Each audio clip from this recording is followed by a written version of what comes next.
There was one day on which London society celebrated a wedding. The groom was Edward Morton, a naval officer, and the eldest son of Admiral Morton. He married Elizabeth Dyer, the only daughter of Viscount Dyer, who was a member of Parliament. Everyone rejoiced at the union of two wonderful people, although there were also some envious people.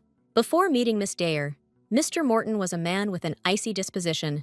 Elizabeth's eyes were so full of love that those around her were delighted. Many were interested in how they met and got married. They owed their acquaintance entirely to one girl who was sitting in the front row. This girl was a famous matchmaker in London circles.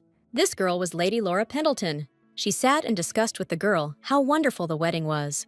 The newlyweds looked like angels. They looked happy looking at each other. Laura remembered the bride as a little girl, whom she first met 12 years ago.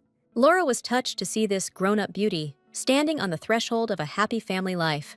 Now, the newlyweds were looking forward to a honeymoon in Italy. The girl believed that this was a paradise for newlyweds, although she only heard about it. Laura suggested to Miss Hyde that they change the subject and continue their recent conversation. Miss Hyde recently told Laura that she thought Mr. Fax was going to propose to her this week. Miss Hyde suddenly asked Laura if it was necessary to get married. Jane Hyde, the second daughter in the family, is the younger sister of Laura's school friend, Rosemary.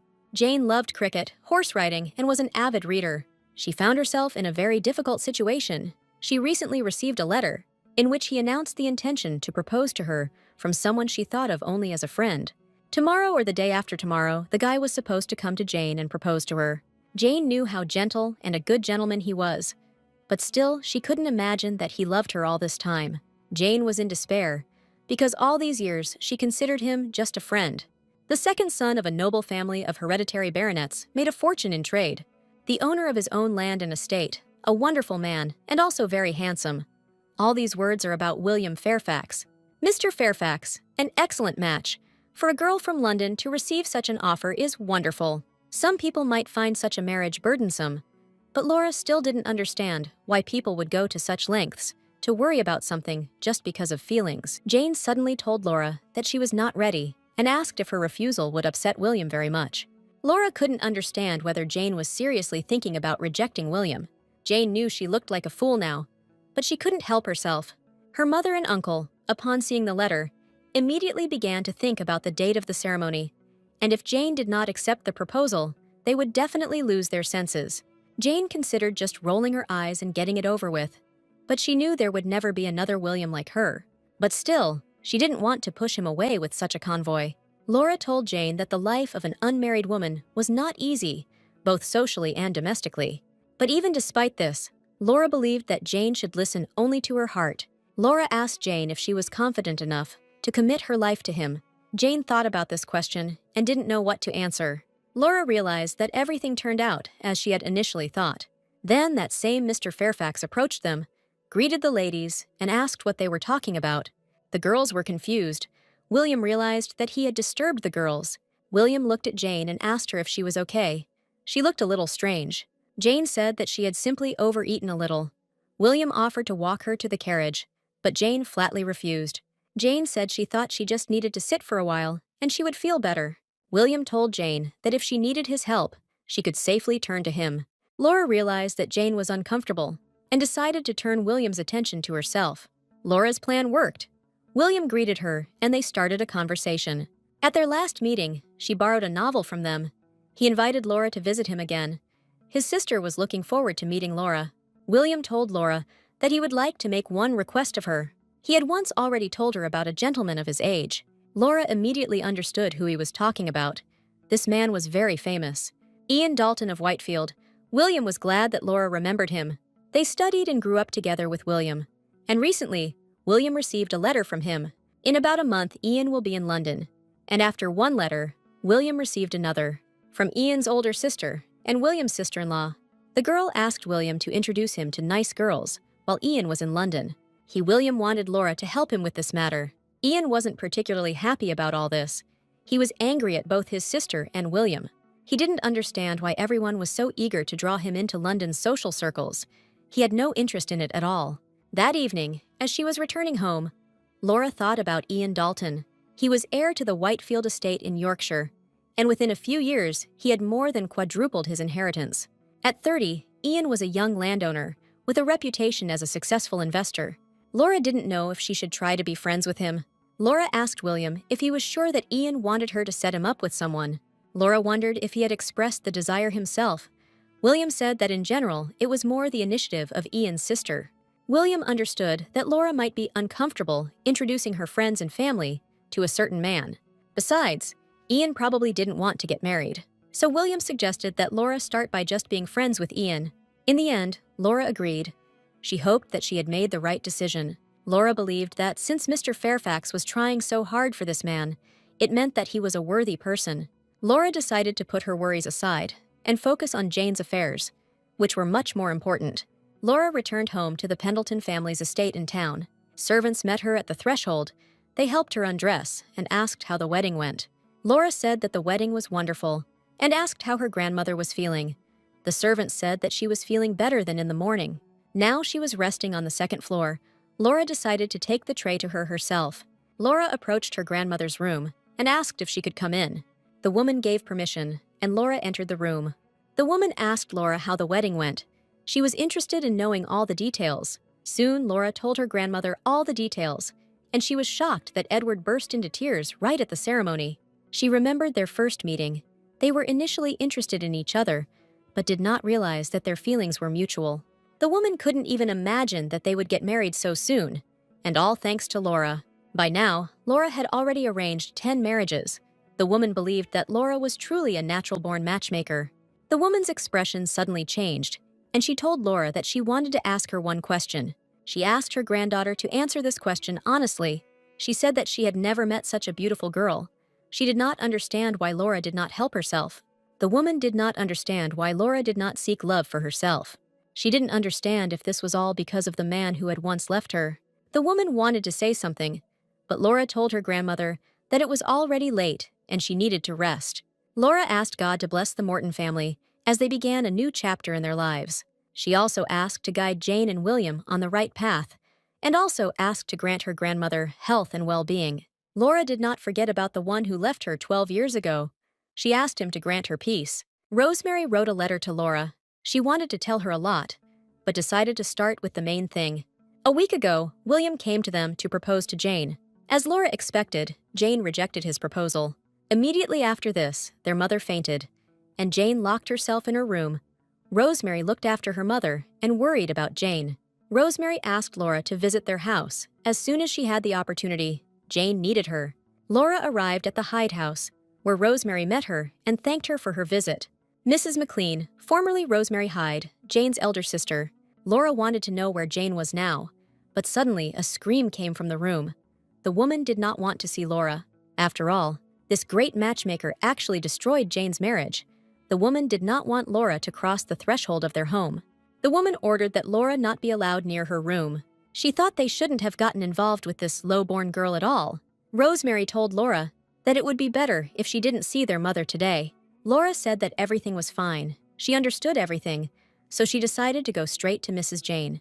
Rosemary said she was truly sorry and apologized again, and Laura again said everything was fine. If Laura said that her mood hadn't worsened at all, it would be a lie. But from the moment she gave up marriage at 25, she was prepared for how people would see her. Unsold spinster. That is the middle name of London's most famous matchmaker, Laura Pendleton. Laura went up to Jane's room and knocked, but no one was in a hurry to open the door for her. After a few minutes, Jane finally looked out into the corridor. She looked exhausted. Laura told Jane that she came to see her because she heard that she had not eaten anything. Laura brought her some delicious raspberry cookies. Laura told Jane that no matter how grief-stricken she was, she should not neglect her health. Laura told Jane that if she was suffering so much from guilt towards Mr. Fairfax, then she shouldn't be so upset. Laura heard that he had already recovered from his pain and went hunting. Jane suddenly asked Laura if she could imagine her future. Laura said yes. Jane thought it was because Laura was going to inherit the fortune. Laura, however, said that she would not have an inheritance. This was a condition for her to be recognized as a member of the Pendleton family. Jane said that she too would have no inheritance, since her father died and the family had been in decline.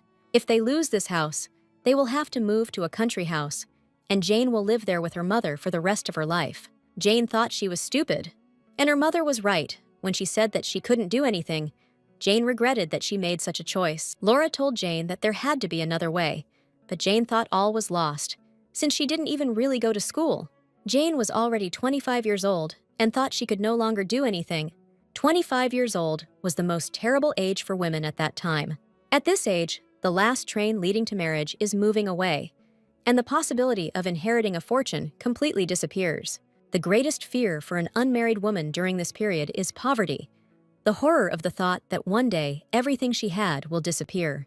There is a fear of losing the comfortable life she once knew and helplessly falling into the abyss of loneliness and poverty. Laura understood better than anyone how frightening this could be, but Laura also knew that there were many ways to overcome this fear. Laura sat down next to Jane and said that at her age she couldn't do anything either. Laura told Jane that she could still become whoever she wanted to be. Laura told Jane that she could become a fortune teller or a street vendor. Jane thought Laura was making fun of her. Laura started listing the options again. Laura told Jane that if those two options didn't suit her, she could become a typist. Laura once considered becoming one and bought a typewriter. This was before she realized that the job of a governess suited her better. Therefore, the machine had not been used for quite a long time, and she was ready to lend it to her. Laura told Jane that she could come to her house every day from 6 to 8 in the evening to practice typing. At this rate, in about 3 months, Jane will be able to get a job in an office as a clerical worker. This way, she will be able to earn money herself, become independent, and even afford to live in a boarding house. A month passed. The Fairfax estate came to life. A long-awaited guest arrived. William liked the lively atmosphere of London. It suited him best. William asked his interlocutor what it was like to return after so many years, and he said that there was nothing special about it. It was Ian. He said it was just noisier and more chaotic than before. Ian thought William had nothing better to do if he had gone to so much trouble to drag him there. William said that London's social life is the heart of British society and should be enjoyed. News of Ian's arrival had spread throughout London, and William had already received stacks of invitations. Ian said he wouldn't attend any of these events, but even simply declining them seemed like a hassle. William didn't understand whether Ian really wasn't going to come. Ian said that all high society people were the same. William told Ian that he had to attend the Mortons' ball. William said that he had found a very reliable assistant for him. Ian became interested and agreed to attend the ball. Laura was getting herself ready. She was a little nervous about the upcoming ball. When word spread that Ian had decided to attend the ball, many people decided to come too. This made Laura think that Ian must be a very unusual person. The maid asked Laura if Mr. Dalton would also be coming to the ball. Laura said that this was indeed the case. The maid smiled and suggested that Laura style her hair differently this time, but Laura didn't understand why. The maid said she had heard that this gentleman was incredibly charming and rich. She thought that Mr. Dalton might well fall in love with Laura at first sight.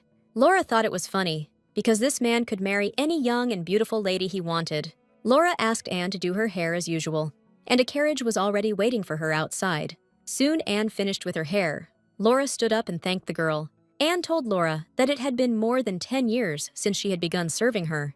Anne told Laura that despite this, she was as beautiful as she had been then.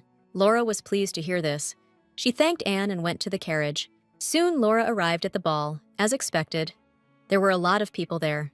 Laura wondered if Mr. Fairfax and Mr. Dalton had arrived, and if anyone had said hello to her. Laura turned and saw William.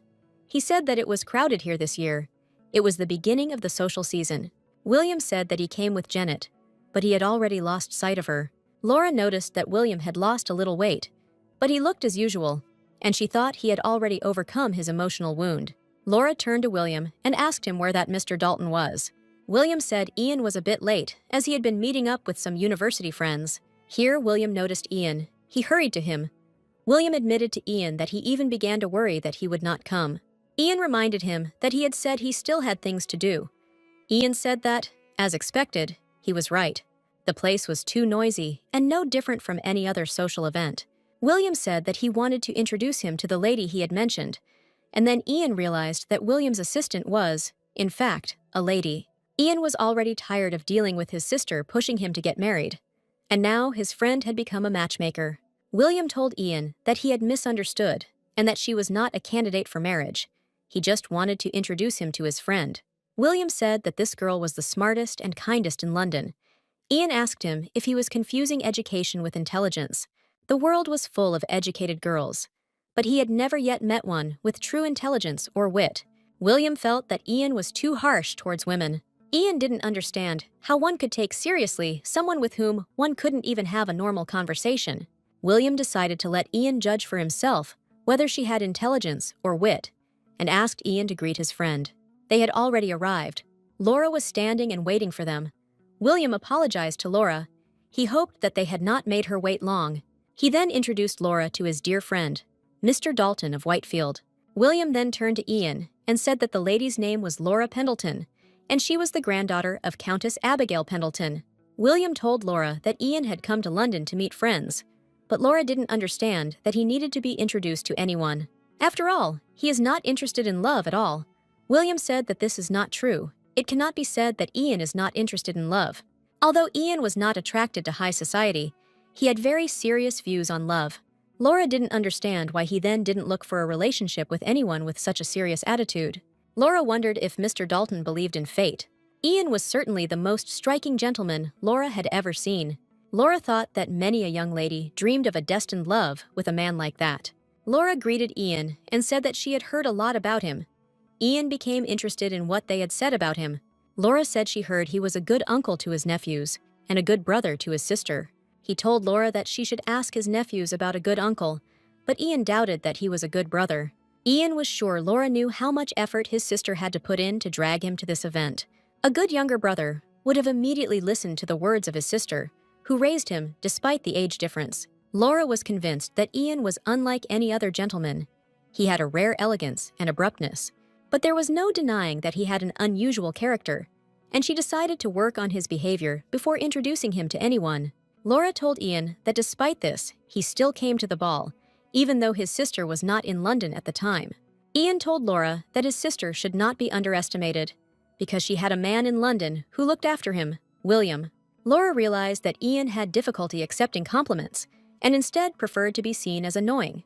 Ian said that it was because he was that kind of person that he had never had a good reputation in high society. Laura thought that Ian was a rather modest person, since he mentioned his bad reputation to her in such a way. Ian said it wasn't modesty at all. He was just telling it like it was. Laura interpreted his words differently. She felt like Ian just didn't make blind assumptions about whether his nephews thought well of him. And despite the discomfort he felt, he still came to the ball for his sister's sake. Laura told Ian that the world would definitely call such a man a good little brother. William was delighted because Laura had won. He was sure that Ian was confused, because no one had ever beaten him before. Ian looked at Laura and invited her inside. Ian was confused because he was planning to embarrass everyone, and then quietly disappear, as if showing generosity. But he met a difficult opponent. Laura interested Ian. Now he wanted to get to know her better. Ian heard that Laura would be his friend while he was in London, and he was curious about how they would be friends. Laura told Ian that it was really simple. Whenever he came, she would always be ready to talk to him. She could also introduce him to her good friends. And even if he is far away, she will try to send him letters so that he never feels lonely. That was all Laura could offer Ian, provided he promised to always treat her sincerely. Ian said he now felt like Laura was the kind of person who was embarrassed to eat baklava. Ian told Laura that what she had just written was one of the best forms of friendship one could hope for. Ian swore to Laura on his honor as a gentleman and promised that he would always be sincere with her. Ian kissed Laura's hand and asked her to take care of him. Laura smiled tenderly and asked him to do the same. Laura invited Ian to come over and introduce himself to her friends. This dance was coming to an end. Ian could join the next one. Ian apologized to Laura and refused. He said that he didn't dance. Laura asked him not to worry and said that it was not necessary to be an expert. Ian said that wasn't the case. He explained that he had never taken dance lessons. Laura thought about it because this really was a problem. After all, if he greets the ladies but refuses to dance, it will be considered rude. Laura came up with something. She asked William if Ian was good at sports. He said that of course, because Ian could easily master many sports even after one demonstration. That was her plan. She decided to quickly teach him the basics of dancing. She took Ian by the hand and invited him to come to the center of the room. Ian walked along and told Laura that he couldn't dance at all, and that he would step on her foot at least 3 times. Laura told Ian that there was nothing to worry about, and that she would endure it. Ian still tried to resist, but Laura said that a new melody was about to play. She stood in front of Ian and asked him to clear his mind of extraneous thoughts. Laura explained to Ian that all he had to do was follow her slowly, watching her feet. The conversations in the hall died down, and the music started playing. Laura and Ian began to dance. Laura noticed that Ian had good athletic skills and was gradually picking up his steps. But still, Laura felt that he was not relaxed enough. She told Ian that if he stepped on her foot, nothing bad would happen. But Ian asked her not to say that. Laura asked Ian to stop looking down, raise his head and dance, looking into her eyes. Laura told Ian that his dance moves quickly became natural, and her legs remained intact. Laura thought he had talent. She didn't understand why he refused dance lessons. Ian said he just didn't want to train with sweaty guys. As a result, he earned a reputation as a rude gentleman who does not ask ladies to dance.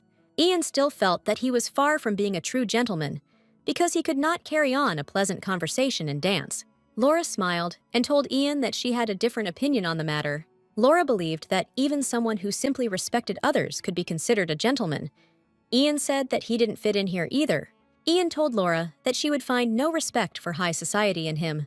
Laura said that society may not always be pleasant and cozy, but ladies cannot avoid social events. Laura said that they too have their difficulties, but at the same time, there is happiness in women's lives.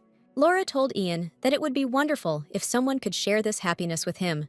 For someone to become his soulmate, and they to spend a long time together out of love, even doing different things. Ian asked Laura if she believed that such a thing really existed. Even if it's an invisible, abstract concept, Laura said she certainly believes in it.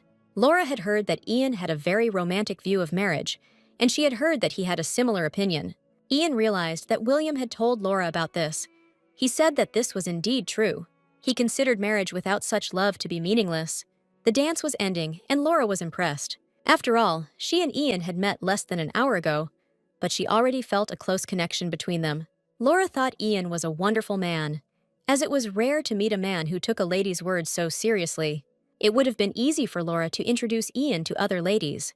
Besides, she believed that they could become good friends. William was delighted, because Laura had done a great job teaching Ian to dance. Laura told William that she thought Ian was now more than ready to meet other ladies. Laura noticed some girls she knew nearby, and told Ian that she would introduce him to them. Laura walked away, and William told Ian that he was a better dancer than he had expected. William told Ian that he had clearly tired Miss Pendleton, but Ian stood and watched Laura silently. Within minutes, Ian was already having a pleasant conversation with the ladies Laura had introduced to him, and the atmosphere had softened considerably. Laura noticed that Miss Lance looked especially beautiful this time. This girl's name was Dora, the only daughter of Baron Lance. Miss Lance, who was called the Flower of Society, and the mysterious gentleman, Mr. Dalton. Laura believed that there was no more beautiful couple than this. Laura turned to William and told him that it was time for her to leave. William was surprised that Laura was already leaving them. Laura said that she was finished for the day. William offered to call her a carriage, but Laura said that they were already waiting for her outside. Laura suggested that William come to her with Ian next time. She thought that her grandmother would also like Mr. Dalton. She wondered if he had asked Miss Lance to dance, and she hoped he had, since Dora had taken an interest in him. Laura believed that no gentleman could resist when a stunning lady showed such ardent interest. Laura thought Mr. Dalton and Miss Lance were the perfect couple, and if these two got married, they could become the most beautiful couple in all of London. The carriage was about to leave, but Ian stopped it. Laura didn't understand what had happened, since Ian ran all the way to the carriage. Laura didn't understand what was going on, because Ian was supposed to be dancing with other ladies now. Ian told Laura that she had acted very cruelly. He turned away for a minute, and she left without saying a word. Ian thought Laura should have at least said goodbye to him, since she had become his first dance partner. Laura apologized. She explained that she left without saying goodbye, because they would see each other soon. Ian was surprised, because this was the first time he had heard that they would have another meeting very soon. Laura said that their house often hosts tea parties and musical evenings for young ladies and gentlemen. Laura said the event was casual, and she planned to invite him and William. Laura told Ian that if he didn't want to come, he could refuse. Ian asked Laura if she ran these events herself. Laura said that her grandmother officially did it. However, due to her health, Laura is the one who organizes most of them. Ian told Laura that he would come and visit her soon then. Ian asked Laura if he could come tomorrow. Laura was confused, because she thought that he didn't like these events. Laura said that she had a doctor's appointment tomorrow, so they would only be able to meet the day after tomorrow. Laura told Ian that she looked forward to seeing him again, and Ian kissed her hand goodbye. He also wished her a good journey. Laura was surprised. Laura was driving home and thinking about what had happened. She realized that Mr. Dalton was full of surprises. After all, they had only just met, and he was already seeing her off like this. Ian turned out to be much more kind than Laura expected. Laura hoped that she and Ian would continue to have a good relationship. Soon the news that Mr. Dalton had attended the Mortons' ball quickly caused a stir in high society. Everyone was desperate to invite him to their events. But one family, the Lances, took action especially quickly. The mother asked her daughter to tell her everything. She was interested in what it was like to meet that very Mr. Dalton. Dora said that Ian was much more handsome and charming than the rumors suggested, and he also promised to come to their house for dinner. At the ball, Dora was the only one whose invitation he accepted. The woman was delighted that they had finally managed to find a gentleman who was truly suitable for their dinner. The Lance family's formal dinners were famous throughout London. At first glance, it seemed that the reason for this was the extravagant menu from the top chef. Moreover, at this dinner, those present had the opportunity to meet Dora. However, their true fame stemmed from Baron Lance's obsession with social status, and he was picky in his choice of guests. The woman knew that the Whitefield estate was already an incredibly profitable landholding. After inheriting it, Dalton quickly increased his fortune through profitable mines, railroad bonds, and real estate. The woman believed that this family would never go bankrupt. Dora did not understand how her mother knew all this. Dora reminded her mother that she would not marry without genuine affection. And besides, this was their second meeting. The woman did not understand how many more such meetings her daughter needed before she developed that very attachment. The woman believed that while her daughter sat and waited for this feeling, another lady would become Miss Dalton before her. The woman said that such a man could easily marry someone of higher status than them. The woman asked her daughter to smile like yesterday when she charmed Ian, but Dora thought he was just being polite to her. The woman, however, believed that this was not the case. She saw how Ian looked at Dora, and sparks flashed in his eyes. But the woman was wrong. At that moment, Ian was looking at Laura, who was standing behind Dora. Dora told her mother that she didn't understand why Ian didn't invite her to the waltz then. Laura left, and he immediately said goodbye to her and left.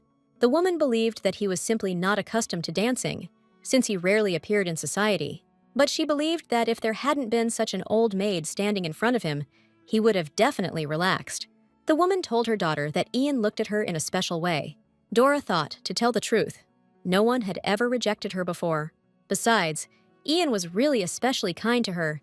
He smiled every time he looked at her. Dora couldn't understand whether Mr. Dalton had really fallen in love with her. Dora was only 20 years old, an age when it is easy to be influenced by others.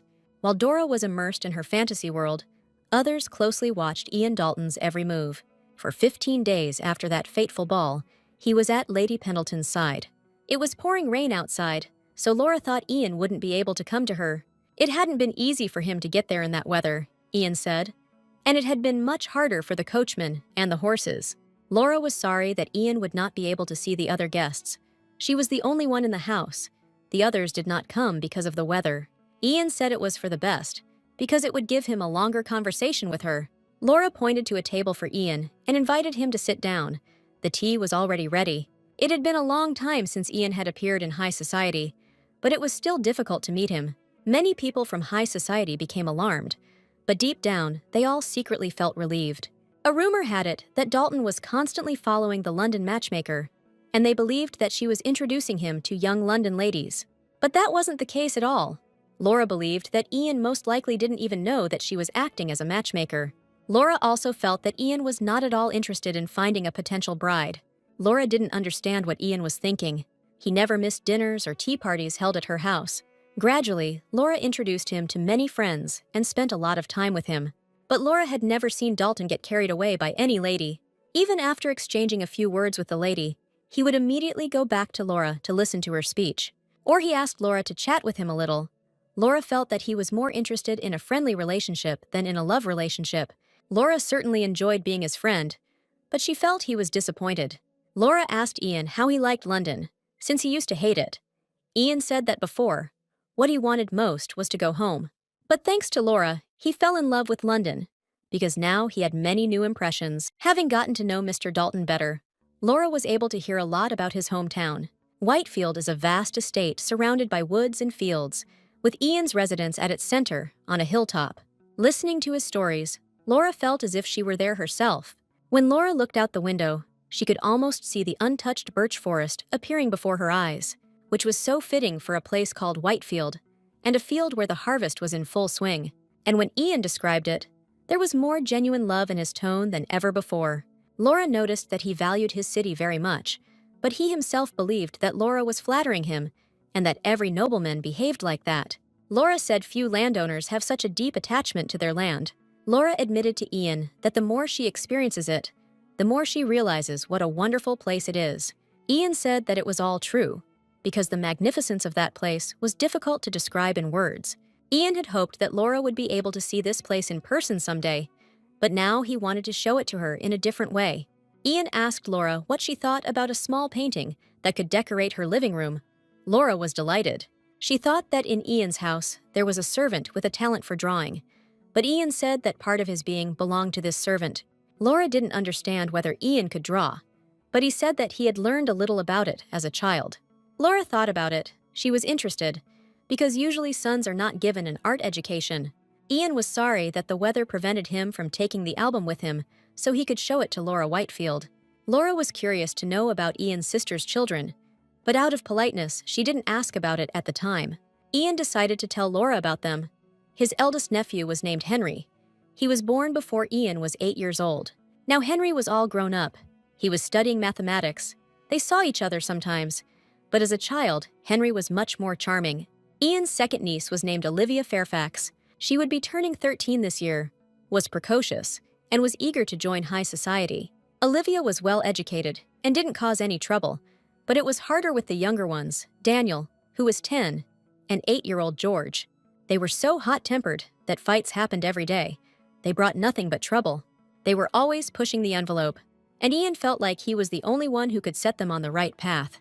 Laura was most excited about Ian's youngest nephew, who had been born the year before. She thought he was adorable. Ian said that this baby is really cute. After all, his mother went through so much to give birth to him. Ian's sister was getting better, but Ian hoped that this baby would be his last nephew. Laura told Ian that she would like to give a gift to his youngest nephew. Ian said it wasn't necessary. Laura said she gave him a little picture book. Laura asked Ian what his nephew's name was. She needed to sign the gift. Ian became embarrassed and said that his younger nephew's name was Ian Fairfax. He was named after Ian. Laura said that now she had to find the perfect gift for little Ian. The more Laura got to know Ian, the more new sides of him she discovered. Ian was not shy about criticizing when necessary, even when it came to things he held dear. But at the same time, his affection remained incredibly strong and tender. Ian had a broad outlook on the world, but his deep and strong affection was intended only for a narrow circle of people. Laura believed that such a man was ideal for marriage. Laura didn't understand why he didn't show interest in ladies then. Laura wanted to pray that Mr. Dalton would find his perfect match when he finally decided to find love. Several days passed. Laura was getting ready to go somewhere, and her maid, Anne, came to see her. Anne arrived just in time. Laura asked her to help her choose an outfit. Anne apologized. If she had known that Laura was going somewhere, she would have come earlier. Laura said that she was not going anywhere. But suddenly, Mr. Dalton came and suggested going for a walk, because the weather was wonderful. Anne was surprised to hear about Ian. Laura said that he was waiting in the living room. Anne noticed that Mr. Dalton had been coming to see them a lot lately. Laura said it was because it was the best place to have a quiet conversation with people. Anne took a boat from the closet and asked Laura to wear it today. Laura thought it would look too flashy, but Anne said the hat would accentuate the line of her neck.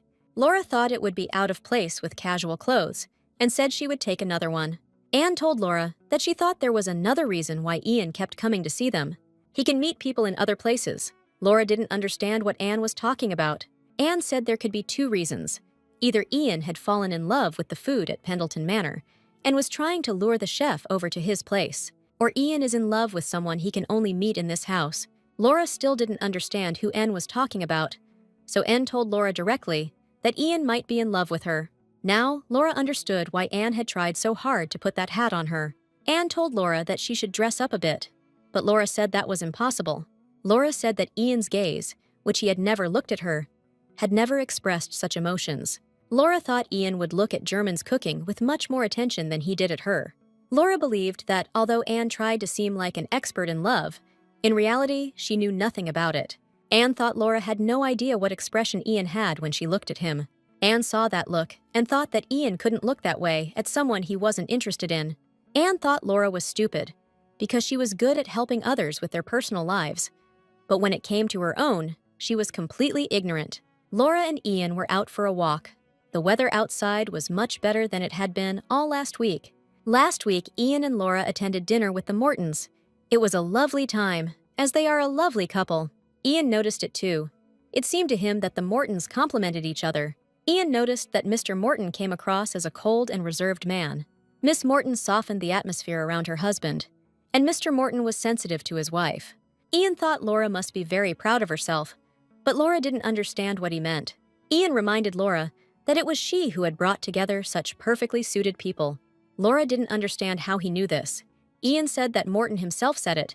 He said that without Laura, he would not have been able to marry her. Laura told Ian that Mr. Morton was exaggerating, and he said so because Ian was often seen at their house gatherings. Ian told Laura that Mortona said she worked hard to help her friends create harmonious families. Ian said that many people now marry even though they are not compatible. They do it for wealth and remain unhappy. Ian believed that in their current times, Laura's goodwill was of great value. Laura was embarrassed and told Ian that this was not true at all. Ian looked at the embarrassed Laura and didn't understand if she was always like this. Ian couldn't understand whether Laura was embarrassed by compliments that touched on her essence. An ordinary gentleman would have already changed the subject. But the fact that Ian wanted to continue to see Laura like this clearly showed that he was not one of them. Laura asked Ian to stop. She said he had got it all wrong. Laura confessed to Ian that she wanted to secretly set him up with her friend at William's request. She kept inviting Ian over to introduce him to different people, and that lesson was also so he could dance with the ladies. Laura thought that this was the behavior of a person who was not very intelligent. Laura didn't keep her promise to Mr. Fairfax because she told Ian the truth. Laura looked at Ian. He stood and looked at her with a smile. Laura asked Ian if he had already figured it all out, and Ian laughed. Laura didn't understand how he could laugh.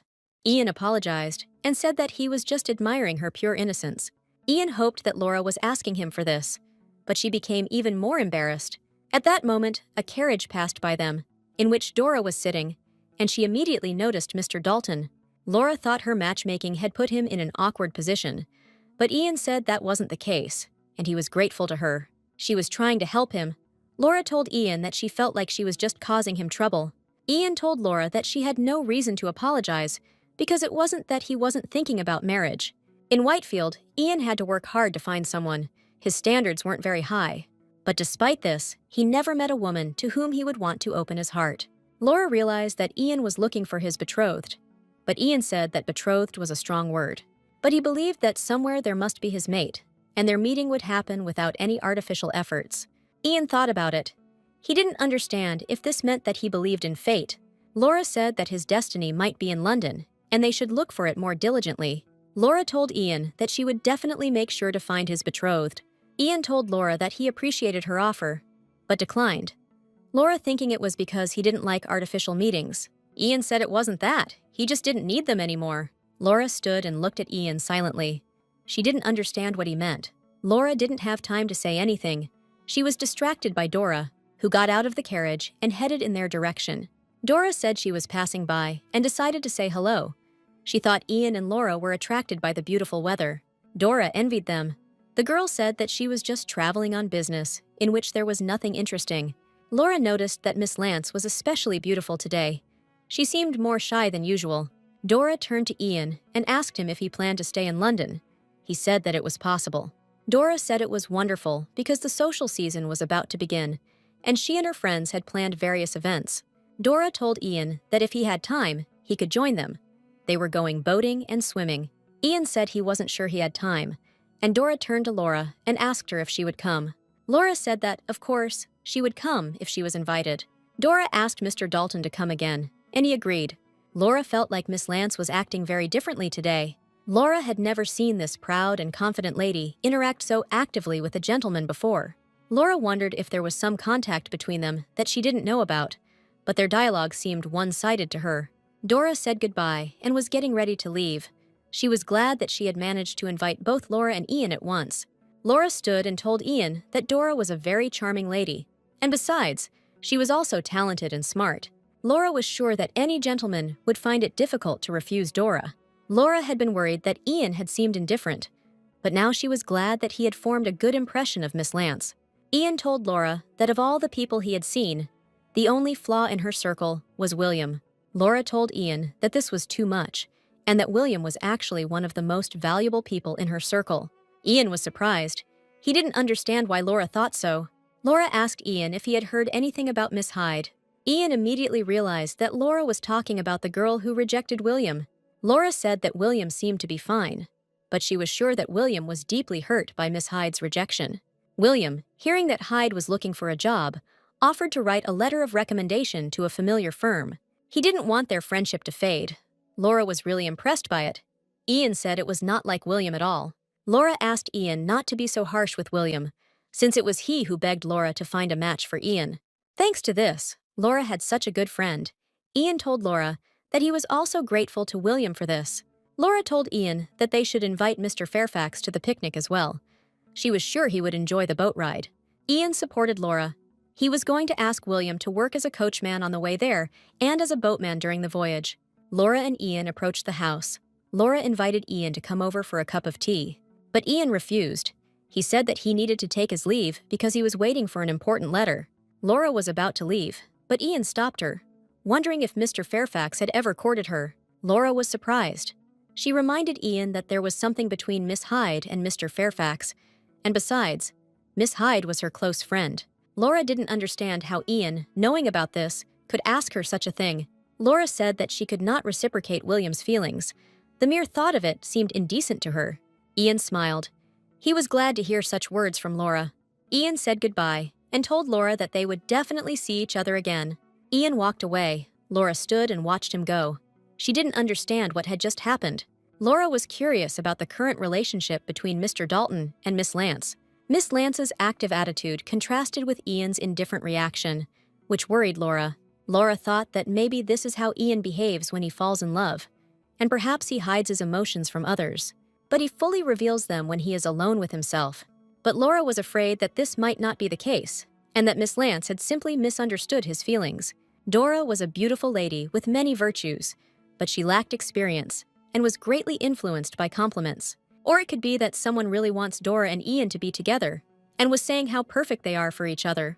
Laura thought about it and decided that she was simply exaggerating, since Miss Lance was, after all, a shrewd lady.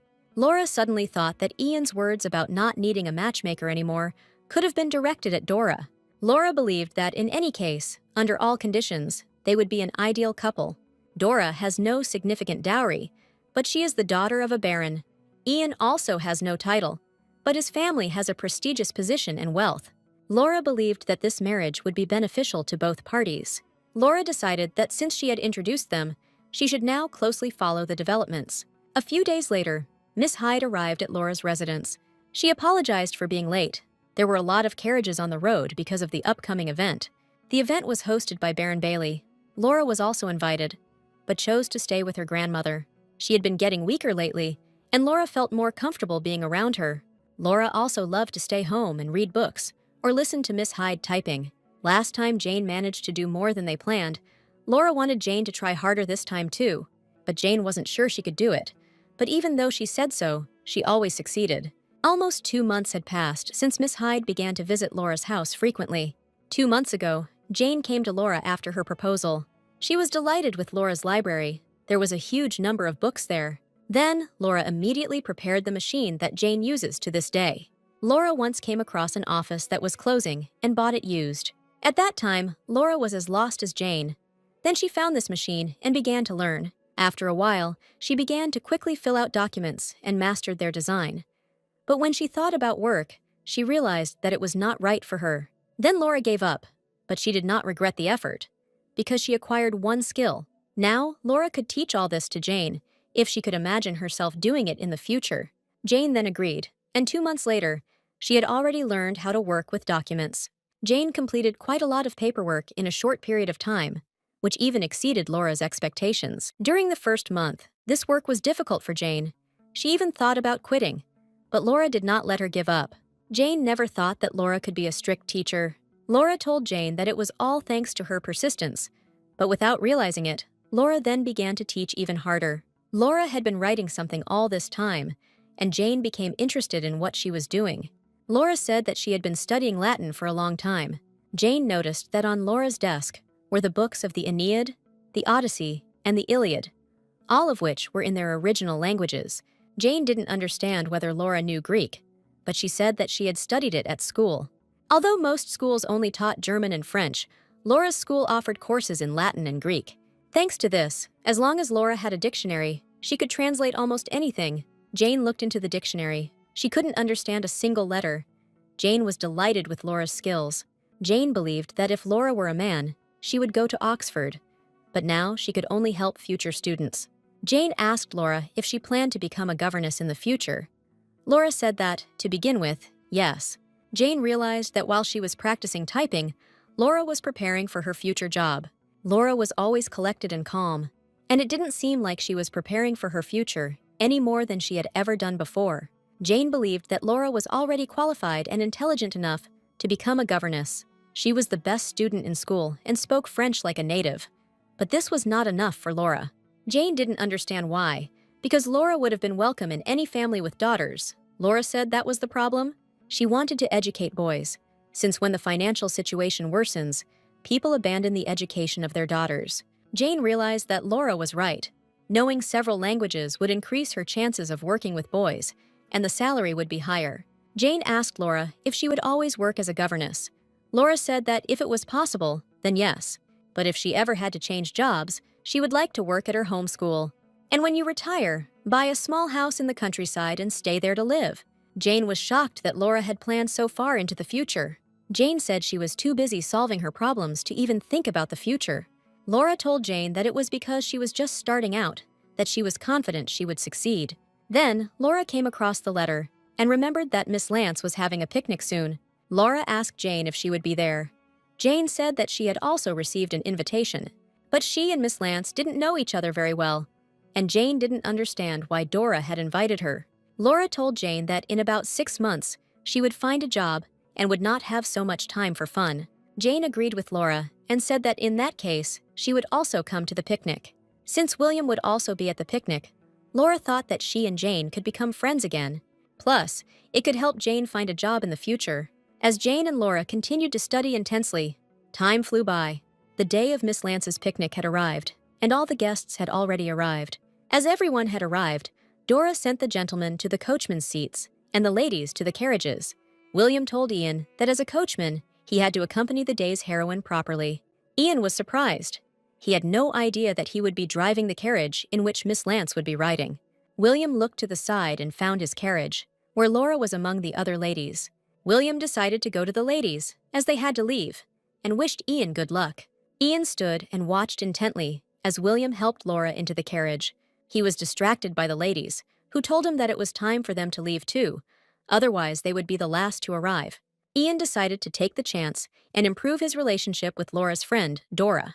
He walked towards the ladies and said that they were setting out on their journey. The girls, seeing Dora and Ian in the same carriage, realized that the rumors were not exaggerated. The girls thought Ian and Dora looked like a finished painting together. Dora told the girls that something was going on between her and Ian. One of the girls asked Ian why he hadn't been dining at the Lance estate lately. Dora said that she keeps inviting him, but he refuses. The girls didn't understand how he could do this, because being invited to the Lance estate was an incredible honor. The girls also heard that Ian often attended tea parties at Laura's, but they didn't understand whether he really enjoyed spending time there. They thought it was boring there, because at these tea parties, they sat and chatted about books and music. The girls also knew that the food there was quite tasty. They considered Miss Pendleton a real gourmet. The girls did not understand why the woman, who spent so much money on food, refused to spend money on her granddaughter's wedding. Dora asked the girl to stop talking about it, but she said that everyone in London knew that Laura had no dowry. Given her background and appearance, Laura should have long been treated as a noble lady, but she has never received a decent marriage proposal because she has no dowry. The girl did not understand why Laura's family did not provide her with money. Dora remained silent. Then another girl couldn't stand it any longer and asked Daisy if she really didn't know anything about this. But Dora screamed at the girl and she fell silent, and they continued to ride in silence. After a while, Ian turned to the ladies and said that they had arrived at the appointed place. All the guests gathered in a circle. Dora greeted everyone once again and showed them their seats. The picnic mats had already been prepared. Guests were required to sit down near the mat with those they were traveling with. Dora told the guests that if anyone wanted to go boating, they could go. Dora noticed Ian looking at Laura. She thought it was because of the conversation in the carriage. Ian turned towards Dora and invited her to go for a walk together. Dora agreed. Dora was shocked. She didn't expect to be walking alone with Mr. Dalton. Dora knew that her friends would ask her about this walk. She didn't know what to talk about with Ian. Ian suddenly told Dora that he wanted to ask her something. He explained that it concerned the conversation in the carriage about Miss Pendleton's mother. Ian apologized for the question. He knew that Dora, who had a close friendship with her, was uncomfortable talking about it. Ian told Dora that he valued his friendship with Laura as much as he valued his friendship with her. That's why Ian wanted to know about this, including for the sake of further relations. Dora said she didn't know all the details, but she had heard something about it. Miss Pendleton's mother was the favorite daughter of the Pendleton family and the pearl of high society. Fans lined up to see her, but when she turned 17, she suddenly disappeared. They say she ran away with an American artist who came to them to paint her portrait. They were unable to have a real wedding and hid somewhere to live together. But then she died during childbirth. That same artist decided to leave his daughter with Lady Abigail. Then he disappeared without a trace. Everyone decided that the man simply abandoned his child to start a new life. Abandoned Miss Laura was officially adopted into the Pendleton family. Ian thought for a moment, and Dora decided that he was very surprised and understood his reaction. Dora felt sorry for Laura, because if she had been born in favorable conditions, she could have lived better. Dora told Ian that Laura was upper class in both character and background.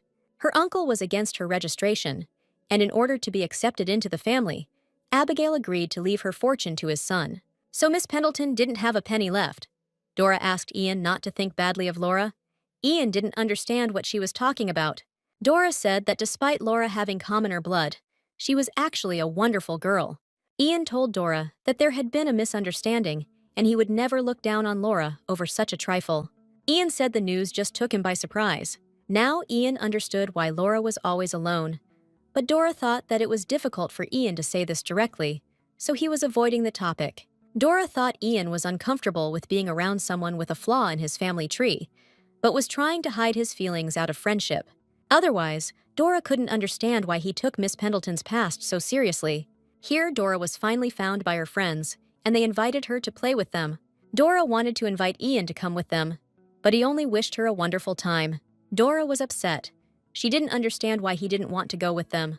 Dora thought it would be great if they spent more time together. Dora decided not to despair and wait for the next opportunity, because today they had already had a long conversation. It's already warmed up considerably. Ian hadn't originally planned to stay in London until this season. Ian felt that he was wasting his time here, indulging in idle entertainment. Although there was a lot of work waiting for him on his estate, he had a reason to stay in a place where he had no real connections. And that reason, without a doubt, was Miss Laura Pendleton. Ian had a lot of unexpected events last month, but like a fool, he kept hanging around Laura. He looked for any opportunity to exchange at least a few words with Laura.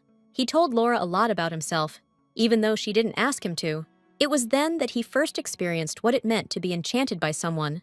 However, Ian learned that Laura was the object of open neglect. As Ian had expected, this high society was full of snobs, as could be seen from the conversation in the carriage. Ian couldn't understand how people didn't get tired of such petty gossip. He realized that Laura was quiet and modest because of constant neglect. Ian couldn't understand whether Laura was going through all this alone. Or maybe there is someone next to her who can comfort her. Ian wished he could be at least a little bit like that person, to be someone Laura could confide in and help heal her wounds.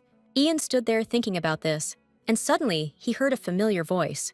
Not far from him, Laura and her friends were playing by the river. The girl urged William to do it. He blamed the stone, but Ian came over and said that he needed to fix the stand first. Laura looked at Ian and smiled. She told him that she was glad to see him. Laura invited Ian to join them in throwing stones. Laura said she was betting on Miss Hyde, and she suggested Ian bet on Mr. Fairfax. Ian said that he would also bet on Miss Hyde. He did not want to bet on the losing side. William started saying that he was playing well and actually won the last round. Jane asked Ian if he wanted to challenge her too. She was sure she would crush him just like William. Ian was a good stone thrower. But the challenge from an experienced player made him nervous. Laura asked Ian to give it a try and said she would bet on him this round. Ian told Laura that since she supported him, he had no other choice. Jane suggested that Ian go first. He agreed and picked up the stone. It had been a while since Ian had last done this, and he wondered if he could do it this time. Ian ran up and threw the stone into the water. Everyone started counting. Ian's stone jumped on the water 38 times. Everyone was delighted. He set a record for the day. Jane realized that Ian was a serious opponent, but there was no way she could lose. Jane prepared to throw. Laura and William began to encourage her. Jane swung her arm and threw the stone. Her stone bounced 40 times. Jane set a new record and beat Ian. William was delighted. He didn't understand how Jane managed to do it. Ian accepted his defeat because he was challenging an opponent who was superior to him. As William and Jane became engrossed in their conversation, Ian suggested that Laura find them another way to entertain themselves. After a while, Ian and Laura were floating on a spoon along the river. Ian completely forgot that he wanted to make William their boatman. Laura suggested leaving it that way, because thanks to William, who suggested this game, they all had fun. Ian felt sad. He didn't understand why the boat was so small. He also didn't understand why it became so quiet around them. For him, boating has never been as exciting as it is today. Ian asked Laura if there were two Miss Hydes in high society. Laura said there was only one, since Jane's older sister was already married. Ian didn't understand how Jane and William could play stones together if she had rejected him. Laura was glad that William suggested playing stones when they went for a walk. Otherwise, Jane would have been very awkward. Ian was surprised that their communication became so natural so quickly. Laura said that they had been friends before. Laura said that perhaps William proposed to her out of friendship, close to affection. Ian asked Laura if she believed that a marriage based on friendship could be happy. A marriage in which a person sees the couple as a companion, not a lover. Laura said that there are many such couples. But Ian didn't understand this. He believed that married relationships should be based on love. Laura said she believes that love often leads to too many conflicts, and for spouses to be together for a long time, mutual trust in a couple is more important than passion. Ian was surprised. He thought that Laura valued love more than anyone else. Laura said she doesn't deny it, but love can easily fade due to poverty or personality differences. Laura believed that love is the beginning of marriage, and friendship is its end, because passionate love always has an expiration date. Ian told Laura that this was a wise statement, but he couldn't agree with it entirely. Ian believed that love was a feeling that was worth enduring the misfortunes that came with it. He believed that a couple who lacked passion would eventually become bored with each other. Ian also believed that, for some people, love lasts beyond its expiration date, perhaps even until death. Laura told Ian that she also believed in the value of love, and that one day he would find such love too. Ian didn't understand what was happening. Usually he was happy to be with Laura just like that, but now he was having strange desires. He wanted to touch her and kiss her. Such thoughts visited him every second. Ian was lost in thought. Laura noticed this and thought that he was unwell. Ian tried to pull himself together. He couldn't understand why he thought that about Miss Pendleton, who was just sitting quietly. Ian said he was fine, but Laura noticed he was pale and sweating, so she suggested he get off the boat. Laura asked Ian again if he was okay. She thought he was overexerting himself. Ian walked and thought that he would definitely feel better if Laura continued to hold his hand. Laura couldn't find any benches nearby, so she had to sit Ian down on a rock. Ian knew that if Laura continued to look at him like that, he would definitely lose control. Ian invited Laura to sit on the rock next to him. Laura sat down. They sat on a rock and looked at nature. Laura became curious and asked Ian if the forest in Whitefield was similar to this place. Ian said it was very different, except that all the trees in it were birch trees. Laura said it sounded wonderful, and he was lucky to have such a forest nearby. Laura said that living in London, it was rare to see such dense greenery. Ian said that people from the countryside, on the contrary, admire London, and many would envy Laura. Laura said London was certainly at the height of fashion, full of resources and opportunities, but it was noisy and tiring. Laura said she didn't want to go back to the city because it was a blessing to be able to enjoy such peace. Ian told Laura that if she lived in Whitefield, she would always be surrounded by scenery like this. At the end of the day, she would return to Whitefield Hall and rest. And in the morning, she could go for a walk in the forest again. She could walk in the forest as much as she wanted. Laura said it was truly wonderful just to hear about it.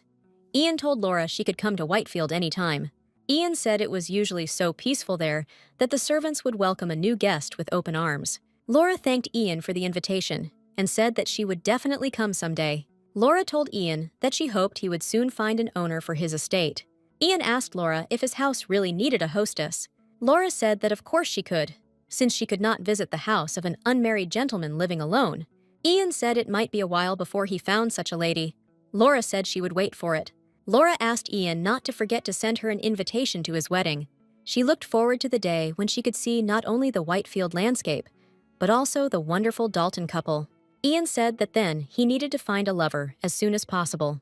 And once he does, he will ask her to promise that Miss Pendleton will be able to stay in their house for as long as she wishes.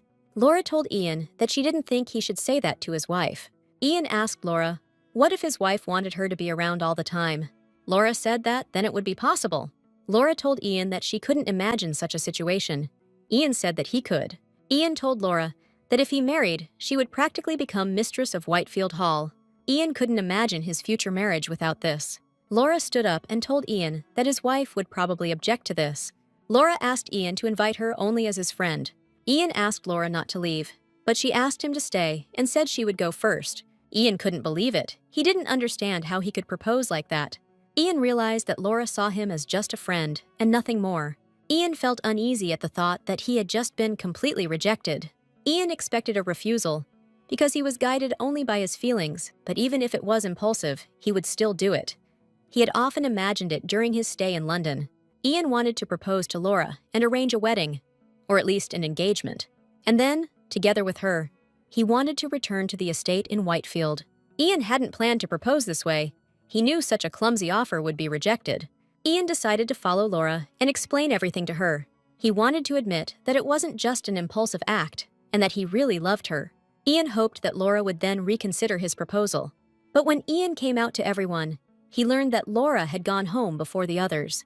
Dora said that she was in a great hurry, so they asked the coachman to take her home. Dora didn't understand why Ian was looking for her. She thought they were together. Ian said that they hadn't discussed something. Dora told Ian that in that case, he would have to put off the conversation for a long time. Laura mentioned that the Pendleton house would be closed to guests for a while, due to family reasons. Dora thought that some relative was coming to visit them. She invited Ian to join everyone else. The next day, Anne stood at the Pendleton residence and explained that they would not be receiving guests for a while. Ian came to talk, but Anne wouldn't let him in. Ian apologized to Anne and asked her to give Laura a letter. Anne apologized and said that they had been told not to accept anything from the guests. Ian was prepared for this, but still the refusal seemed too abrupt to him. He decided to come back next time. Laura stood at the window all this time and watched Ian. A week had passed since that day, and it was driving Ian crazy. Since he was not allowed into the estates, he came there every day. But he was refused and not allowed to cross the threshold. He could do nothing but wander around. Ian was afraid that Laura's heart would turn away from him, and their relationship would never be restored. Ian sat and thought. He believed that there had to be a way. Then William came to him and brought him a telegram. After reading the telegram, Ian stood at the door of Laura's house again. He asked to make an exception and give her this thing. It was very urgent.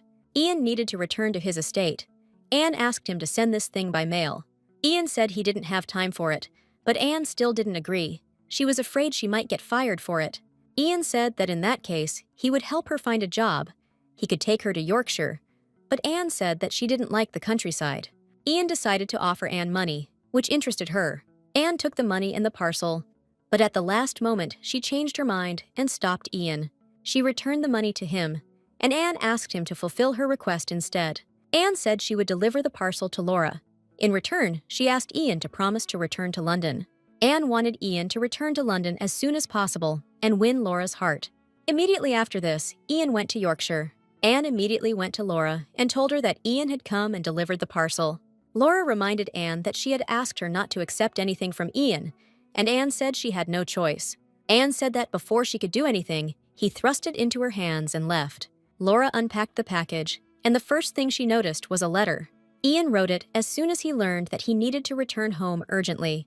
In the letter, he said that he suddenly had to leave London and wanted to inform Laura of his situation. Ian was informed that Whitefield's parish priest, the Reverend Genfield, had died. Ian had to return. He had to be at the funeral procession, and after that, appoint the next priest. After this, Ian was going to return to London, as he could not leave there forever without re-establishing his relationship with her. Ian really hoped that upon returning to London, Laura would give him a chance to explain himself. After reading the letter, Laura looked into the box again and saw a painting there. Anne was delighted with the painting. She thought it was painted by an artist. Anne became curious about the place depicted in the painting. Laura said that it was his estate in Whitefield. Anne believed that with this painting, Ian had completely opened his heart to Laura. Laura asked Anne to hang this painting in the living room, where it would be most visible. Anne was curious about what was written in the letter, sent along with the painting. Anne was also very interested in what happened between Laura and Ian. In the evening, Laura sat on the windowsill with that same letter and thought about what had happened. Then Anne came to her. She wanted to help Laura get ready for bed. Anne immediately noticed that Laura was reading that letter from Ian again. Anne didn't understand what it was about it that made Mr. Dalton so desperately ask her to give it to Laura. She thought there might be a proposal or a declaration of love, but she was confused by the gloomy expression on Laura's face. Anne was going crazy with curiosity. She didn't understand why Laura wasn't such a chatterbox as other girls. Laura suddenly told Anne that Mr. Dalton had made some sort of proposal to her. Anne pretended to be surprised, but in fact she thought so. Anne asked if he had confessed his feelings. Laura said that he had not said so directly, but, according to him, one could guess about them. Anne realized that this was why Laura was not receiving visitors and was behaving strangely. Anne couldn't understand whether Laura was avoiding him because she was going to refuse. Laura said that this was true. Anne did not understand how this was possible, because Ian had very good conditions. Anne told Laura that she had no right to say anything about her decision, but she thought it was stupid to hide like that. And in the end, if a gentleman has the right to propose, then a lady has the right to refuse him. Laura said that the situation was not that simple, and it would be very rude for a lady like her to refuse the offer. After all, she was no longer young and had no dowry at all. Anne said that Ian knew about this, and he still fell in love with her despite everything. Laura said that this and marriage are two different things, and it is impossible to live together just because of momentary emotions. Anne asked Laura to listen to her feelings and put aside all other feelings. Anne couldn't understand whether Laura had absolutely no feelings for Ian. After some thought, Laura asked Anne if she knew what the main advantage of being an old maid was. Laura said that with this status, she can be friends with young gentlemen without feeling any anxiety. Laura told Anne that she didn't have a drop of love for him in her heart. Having finished her work, Anne said goodnight to Laura and left her. Laura began to examine the letter again, noticing the neat handwriting, elegant style, and polite content. Laura was shocked that after such callous treatment, Ian sent her a letter and the promised gift. Laura was once again convinced that Mr. Dalton really is a good man. Laura didn't understand when it all started. She never thought of him as a man, and believed that, for him, it was the same. Laura believed that she was completely unsuitable for him as a wife. Laura was glad that at such a moment, he was forced to return to the estate. She believed that in separation, feelings would quickly fade, and when he returned, they could become friends again. Here, Laura decided to stop deceiving herself. In fact, his confession not only discouraged her, she had missed him all week, and her heart sank when she learned that he had left. And after that, she read over and over again the part in which he promised to return. Laura believed that these were no longer friendly feelings. She had felt something similar a long time ago, an unacceptable desire that could not be fulfilled. Thanks to her painful experience, Laura knew full well that this feeling would continue to hurt for a very long time. Laura knew Ian wanted to be with her, and that should have been enough. After all, if people love each other, then they should be together. When Laura's father brought her to the Pendleton house, he asked her not to cry, and said that they were not parting forever. He promised that when the time came, he would definitely come back for her. He asked his daughter to wait a little. He asked little Laura to be sure to wear a pendant around her neck. He told Laura that her mom and dad would always be there for her. Then Laura remained in the house, in the care of the Pendletons. She was very sad to part with her father, but thanks to her grandmother, who cared for her like a daughter, young Laura was able to forget about loneliness. But this did not last long. Gerald Pendleton, the head of the family and Laura's uncle, reacted to her appearance quite differently. For him, his niece was just a byproduct of a dirty scandal that brought shame on the family. He was furious with his mother's decision to accept her niece. Their daily quarrels naturally had an impact on little Laura. Laura had to avoid her uncle, he would yell, throw things, and even spank her as soon as Laura caught his eye. So Laura's daily routine was to quietly hide somewhere from her uncle.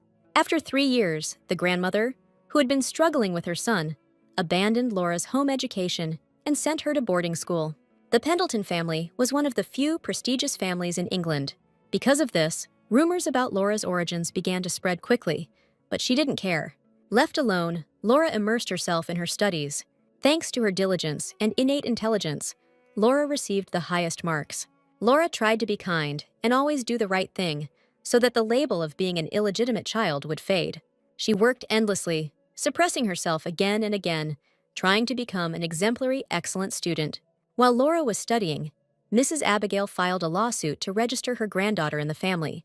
But by law, she could not oppose the head of the family. Finally, Mrs. Abigail proposed a condition that after her death, all her property would go to the son of the head of the family. Then Laura was finally able to take the surname Pendleton.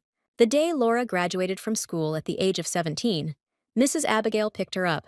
Together, they went not to the Pendleton mansion, but to a prepared townhouse in London.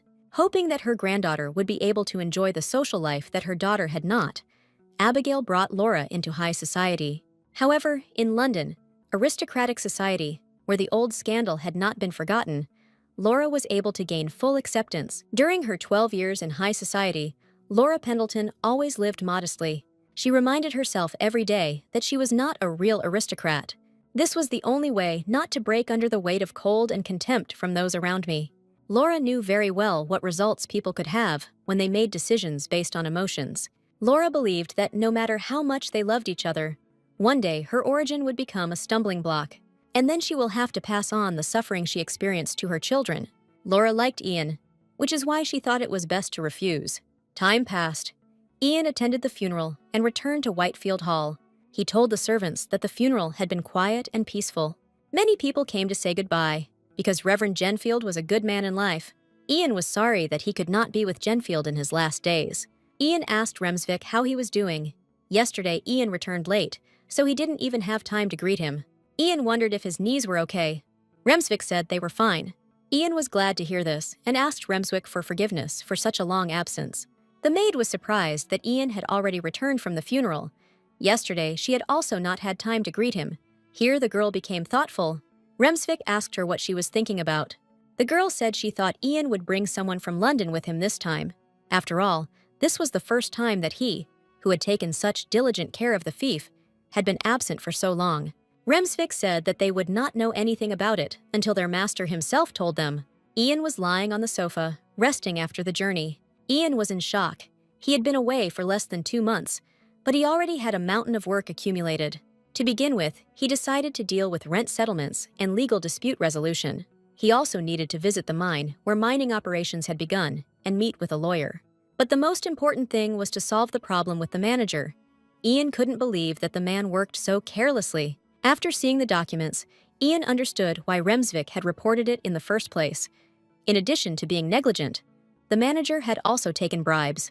Ian couldn't understand where his son-in-law, William, had found such an idiot. Ian hadn't had much hope for his son-in-law before, but now he saw how little he cared about his own possessions. This gave Ian even more work to do.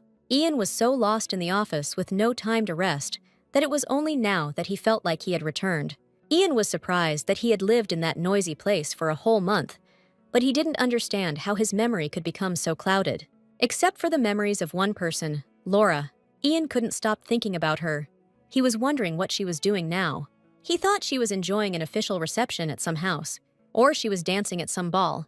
Ian didn't know who her partner was, but he considered him lucky. Ian also thought that Laura could now be standing at the window, like him, looking at the sky. Ian missed Laura very much and wondered if she missed him. After thinking for a while, Ian realized that this was impossible. After all, she had rejected him so decisively that he believed that she could not miss him.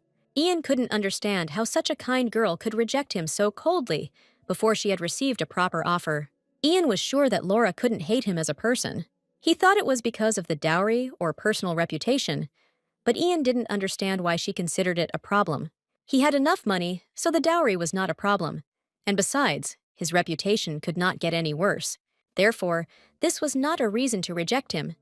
Ian believed that he would still be able to convince Laura.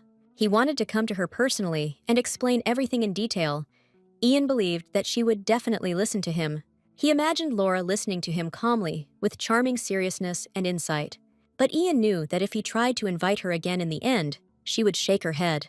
Ian knew that Laura was true to her principles, even though she had a good heart. Ian believed that no matter how much he tried to convince her and beg her, no matter how many scenes he made, she wouldn't even blink an eye. But he was not going to give up, because he understood that if he missed this chance, he would never experience such feelings again. Ian wanted to finish the job as soon as possible and return to London. But in order to leave, he needed to find a new manager. He was going to leave for London and not return home until he had persuaded Laura. Ian believed that he had to bring her to his estate by any means necessary. Several days passed, and the servants noticed that their master was behaving strangely. He was often lost in his thoughts.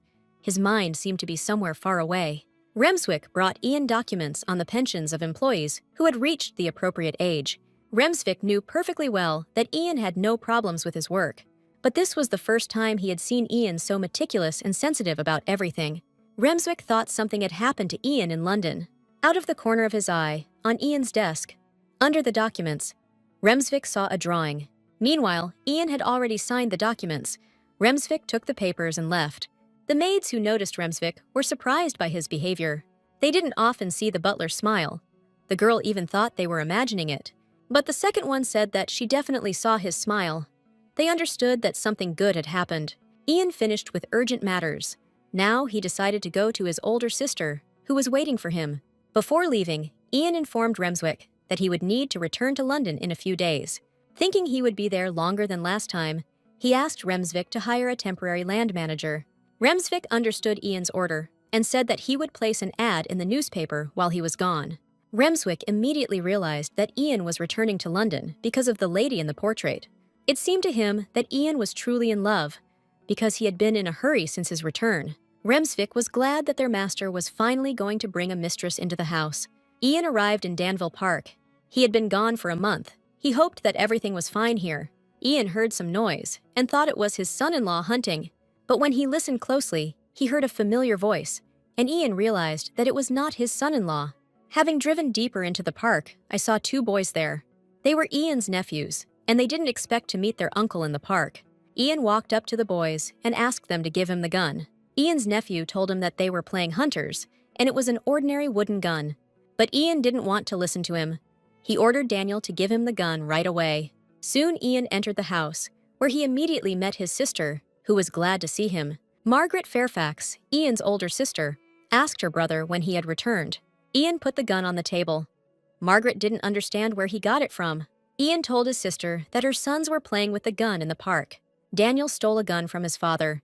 Ian reprimanded them and sent them to clean the stables. Margaret took out the cards and asked Ian to look at them. Ian couldn't understand how she could think about cards when her children were playing with a live pistol.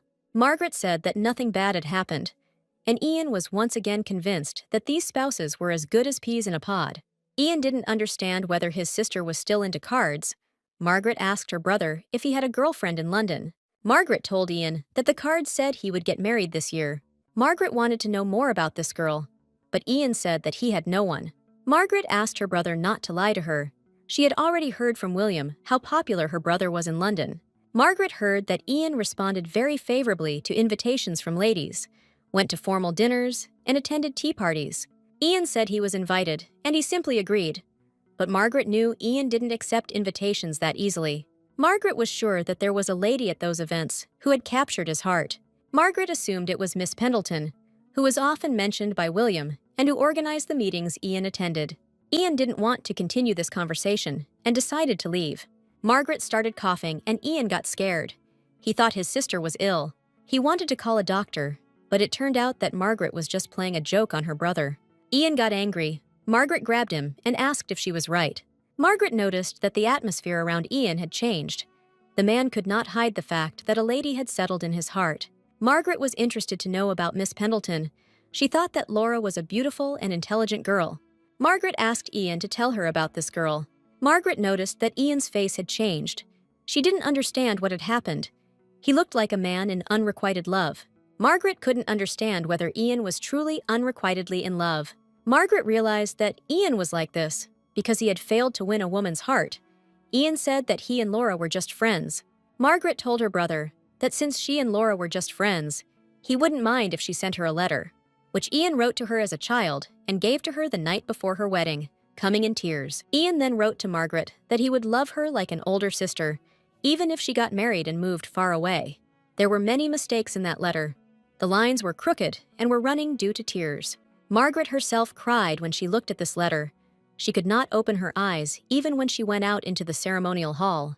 Margaret wanted to send this letter with such precious memories to William. Margaret believed that William would definitely be touched and would show this letter to Laura. Ian knew William was capable of this. He told Margaret that she could continue to bully him. Margaret didn't want to make fun of him. She was just curious. Margaret didn't understand what had happened between them and whether Laura really hated him. Ian said that this was not so. Margaret didn't understand why Ian then said that Laura would never accept him. Margaret advised her brother to be Laura's friend for a while. She advised him to become someone with whom Laura feels comfortable and safe, but at the same time to behave friendly with other ladies. Ian was confused. He didn't understand why he had to do this. Margaret told her brother that he needed to pretend to pay attention to them. Otherwise, Laura would become wary. Margaret was confident that over time, Ian would slowly begin to grow closer to Laura, and then Laura's wariness will dissipate and affection will form. Ian was supposed to pretend to have given his heart to another girl and ask Laura for relationship advice. Usually, at such turning points, people become aware of their emotions, and when the jealousy that Laura ignored begins to grow, she will be overcome with love fever. Ian wasn't very happy with this plan to win a woman's heart. He didn't understand how an older sister could suggest to her brother to play with the heart of his beloved woman. Ian made sure that his sister was okay and decided to leave. This was exactly the reaction Margaret expected. Margaret clearly heard what Ian said to the heart of the woman he loved. Meanwhile, in London, at the Lance estate, the girls discussed Ian's sudden departure. The girl was confused. She couldn't even imagine that she would drink tea with Miss Lance. She was convinced that Dora deserved to be called the flower of high society. Dora was very surprised when William responded to her formal invitation to dinner sent to Ian. Dora didn't understand when Ian managed to leave London. Dora never thought that he would disappear without saying a word. She believed that Janet, Fairfax's younger sister, might know the reason for his sudden departure. Dora asked Janet if Ian would return to London once he had sorted out his affairs. Janet said she was not sure about it. After all, he hates London. He came here for the first time in several years. Janet thought that now he would return only in years. Dora asked Janet if it was Ian himself who said that, and she said he hadn't said that, but she could see that that was how things were. Dora believed that these words reflected only the opinion of Miss Janet, and Ian would probably soon return to London. Dora was sad that she could not get any news about him, but she could not send him a letter herself. Then William came in and thanked Dora for the invitation. He was grateful to Dora for taking care of Janet lately, and even inviting him to dinner. Dora smiled and told William that she had always wanted to be friends with the Fairfax siblings. She was glad that they were able to meet like this. William offered Dora his hand and invited her to go to the dining room. Mr. Fairfax was the only person in London who had contact with Ian. Dora wanted to get closer to him in order to get information about him, and at the same time share news about herself. Besides, Mr. Fairfax was sufficiently respected by Dora to justify spending time with him. At the Pendleton house, Anne brought Laura the mail. All the letters were addressed to her grandmother, and she was invited to tea at Baron Lewis's estate. Then Laura took another letter. It was from her Uncle Gerald. This letter was definitely from him, and it was sent not to his grandmother, but to Laura. Laura didn't understand why someone from whom she hadn't heard until now suddenly wrote to her. The letter began without any greetings. It was laconic and simple. There was no hint of politeness or tenderness in the cold tone. It seemed to reflect the image of the uncle from Laura's memories. Although Laura was more comfortable with him getting straight to the point, she still felt offended. The letter stated that 6 months ago, the uncle and his son Charles met Tom Price, a classmate of the uncle's from university in America. By arrangement, Tom Price's goddaughter, New York heiress Joan Jensen, and Charles became engaged. This gentleman has already arrived in London for his younger sister's silver wedding anniversary. Laura believed that Tom Price was definitely a gentleman who had appeared in social circles some time ago. On the outside, He may look like an ordinary man with gray hair, but in reality, he is a major player in the American stock market. His self-confidence, wit, and human sense of smell attract the attention of London's high society. Tom was born in England, but moved to America in his youth, married an elegant woman there, and lived happily. However, 30 years after the move, having lost his wife, Tom returned to his homeland. His story was enough to capture the imagination of high society. Laura was sure that Tom was hanging around high society, looking for a second wife to fill the void.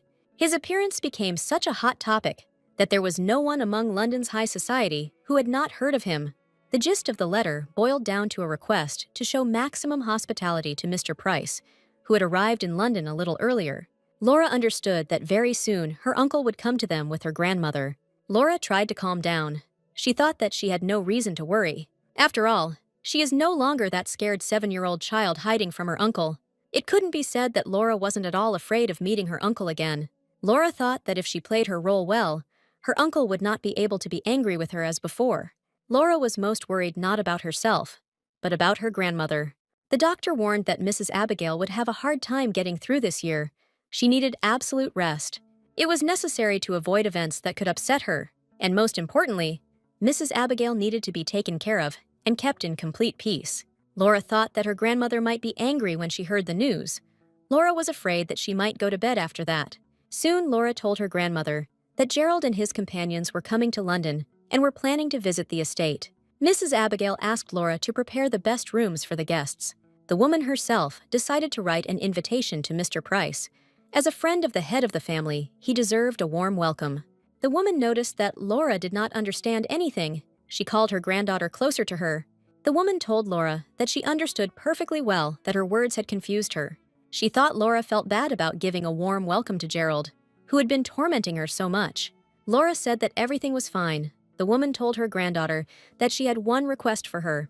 Mrs. Abigail asked Laura to tolerate these guests for just a few days for her sake. Soon Laura was busy preparing the guest rooms. Mrs. Abigail told Laura that she didn't have much time to live.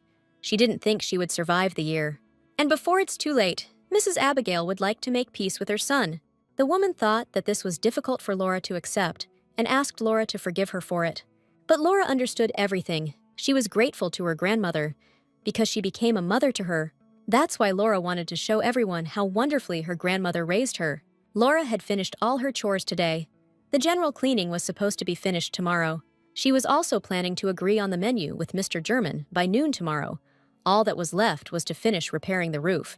Laura wondered if everything would be perfect then, if she could look like the perfect happy lady.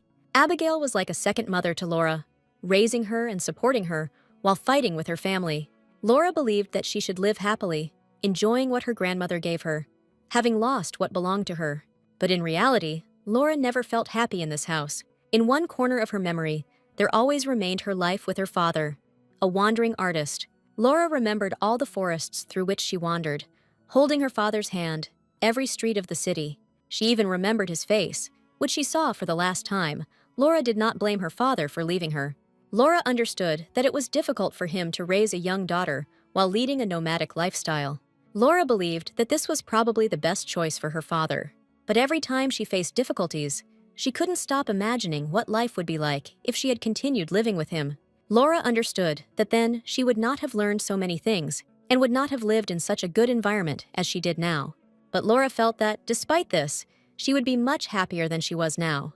However, now Laura had her beloved grandmother, the one who gave up her own son for her. She lived looking at her, and until now, Laura made every effort to repay this love. She wanted to show the image of an ideal lady in place of her mother, and become a source of pride and comfort to her grandmother. But Laura wondered what it would be like to live like Miss Pendleton, who was treated like a half-breed, and always being careful in her actions, smiling even at those who hate her. She would like to live as just Laura. Laura knew that when Mrs. Abigail died, she would no longer be able to stay in the Pendleton house. High society will begin to gossip about the pitiful fall of the noble miss, thrown out into the street without a penny in her pocket. It is at this moment that Laura will get the chance to live the life of an ordinary girl, and not like Miss Pendleton. Laura decided that since a sad separation was approaching, she had to take care of her grandmother's last moments of life, to make it so that she could make peace with her only son and pass away in peace. surrounded by her loved ones. After all, only then could Laura start a new life as she should.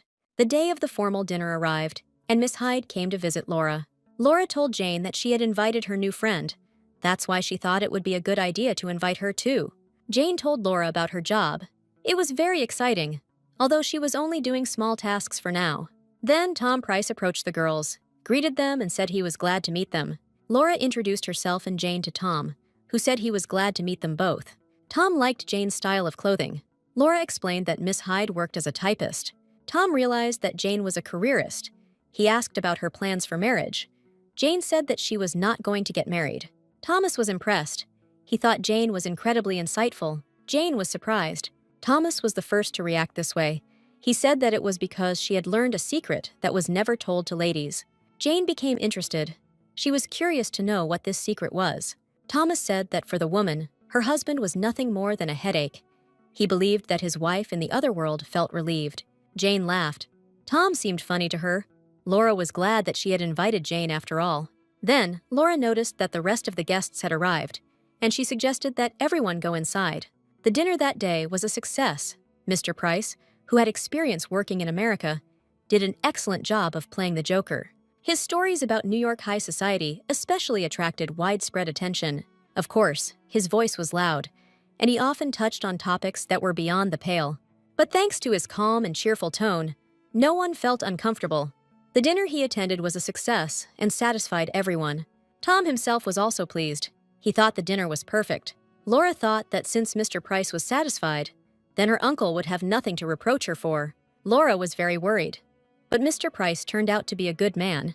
Although she had a headache after he left, Laura was once again convinced that constantly organizing events is tiring.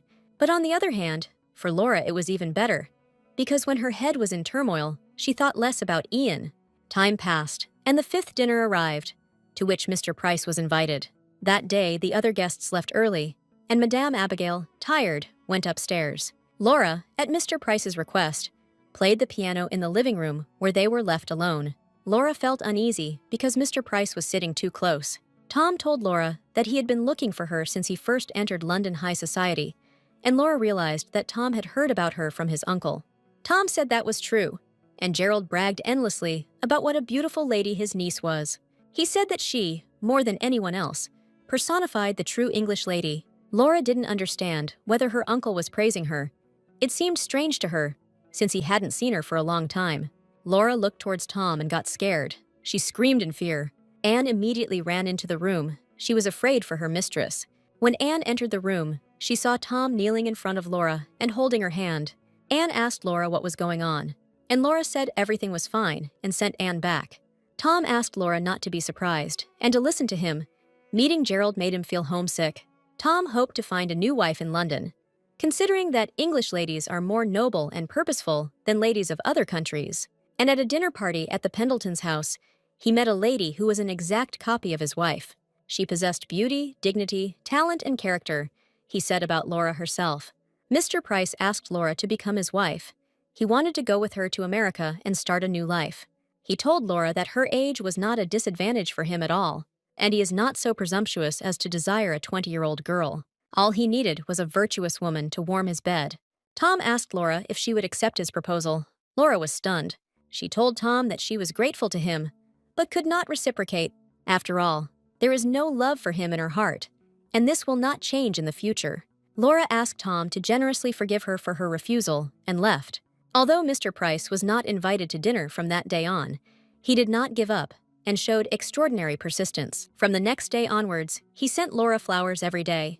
He learned about her schedule through rumors and showed up at events she attended. Despite the fact that Laura returned the bouquets each time with a letter of refusal, this situation continued. Laura gave up most of her social life to avoid meeting him. Because of Mr. Price's conspicuous behavior, rumors quickly spread through high society. And surprisingly, most people loudly declared that his proposal was a stroke of luck for her. High society believed that this might be Miss Pendleton's last chance. After all, she'll be 30 next year, and it's lucky that such a magnate is interested in her now. People felt that Laura should not express dissatisfaction, knowing the situation she was in. And after all, instead of being a matchmaker for others, she should have found an older gentleman like Mr. Price long ago. While people were exchanging opinions, some concerns were also swirling around in their heads. They didn't want something like this to happen to their daughters. The girls began to be intimidated by Laura's fate. It became imprinted in the girls' minds as a symbol of what should be feared. Dora arrived at the Fairfax mansion. She wanted to talk to Janet, but she was in class. She thought that people were going too far, since it was unthinkable that these two would get together, since Laura was, after all, the daughter of a countess. Dora's mother responded to her daughter by saying that she simply didn't know how the world worked, and that all her friends had different opinions too. Dora thought that Tom was behaving terribly towards Laura because she had refused him. William agreed with her. Dora was also outraged that Mr. Price was going to marry a girl who was 24 years younger than him. Dora was glad that at least Mr. Fairfax understood her. Dora did not understand why Mr. Pendleton could not provide Laura with a dowry, since it was not difficult for him. After all, if Laura had at least £5,000, she could have married a man her own age. Laura was indeed at a disadvantage due to the lack of a dowry, but William believed the biggest problem was that people judged Laura based only on their own prejudices. Dora thought so too, because Laura, as the Countess's daughter, could have received a huge dowry, but she is condemned only because of her origin. Dora did not understand this, because Laura did not choose her parents. William interrupted Dora, saying that he felt they were getting too involved in her personal problems. Dora was confused, but decided to stop talking about it and told William that he was right. Dora explained that she was not trying to insult Laura. William understood this, but thought it was better for them to end this conversation. Although Laura was going through difficult times, she was able to cope with the difficulties on her own. After all, the entire high society should not be wagging its tongue, hiding behind anxiety. Dora realized that she, too, had to be careful that William couldn't describe her in a negative light in his letter to Ian. Dora wondered when Mr. Dalton would finally return to London. William sat down to write a letter to Whitefield, at Ian's request, informing him of the news and Miss Pendleton. But William was unsure about the latest news. It wasn't very good, and it was too personal. William simply wrote that a friend of the Earl had arrived in London and that he and Laura were in touch. He gave the letter to Mason and asked him to send it. Mason brought William a new letter. He began to read it. It was from his daughter-in-law. After reading the letter, William stopped Mason and asked him to give him that letter. He needed to write another one. Margaret wrote to William about Ian. She did not understand why William hid the fact that he had found a suitable match for Ian. Margaret asked William to write to her what she was like. This Miss Pendleton, who had shaken the heart of her younger brother. William felt like a fool. He couldn't understand how he hadn't noticed this before. William wrote a new letter and asked Mason to send it by express mail. That same day, Ian received this letter. A few days later, Ian arrived in London at the Fairfax family home. Ian asked to carry his suitcases, and he immediately went to William's room. The Sushi were confused. No one had heard that Ian was going to come to London. Ian walked into William's room and asked him what the man's name was. William didn't understand what Ian was doing there or what was going on with the territories, but he said that they were being managed by an interim manager. Ian asked William again what the name of the nouveau riche from America was. William couldn't understand whether Ian had rushed over immediately after receiving the telegram. William asked Ian why he needed to know the man's name.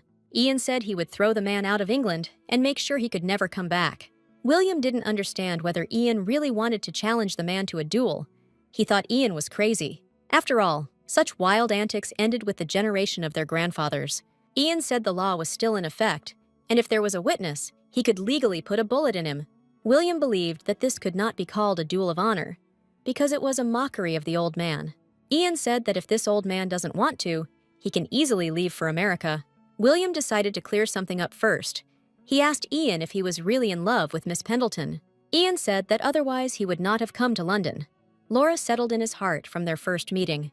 If everything had gone according to plan, Ian would have married Laura in London, and they would have gone to Whitefield together. William didn't understand how Ian could dream so far. He asked Ian if Laura knew about his feelings. He nodded. Then, William asked Ian if she accepted them. Ian fell silent.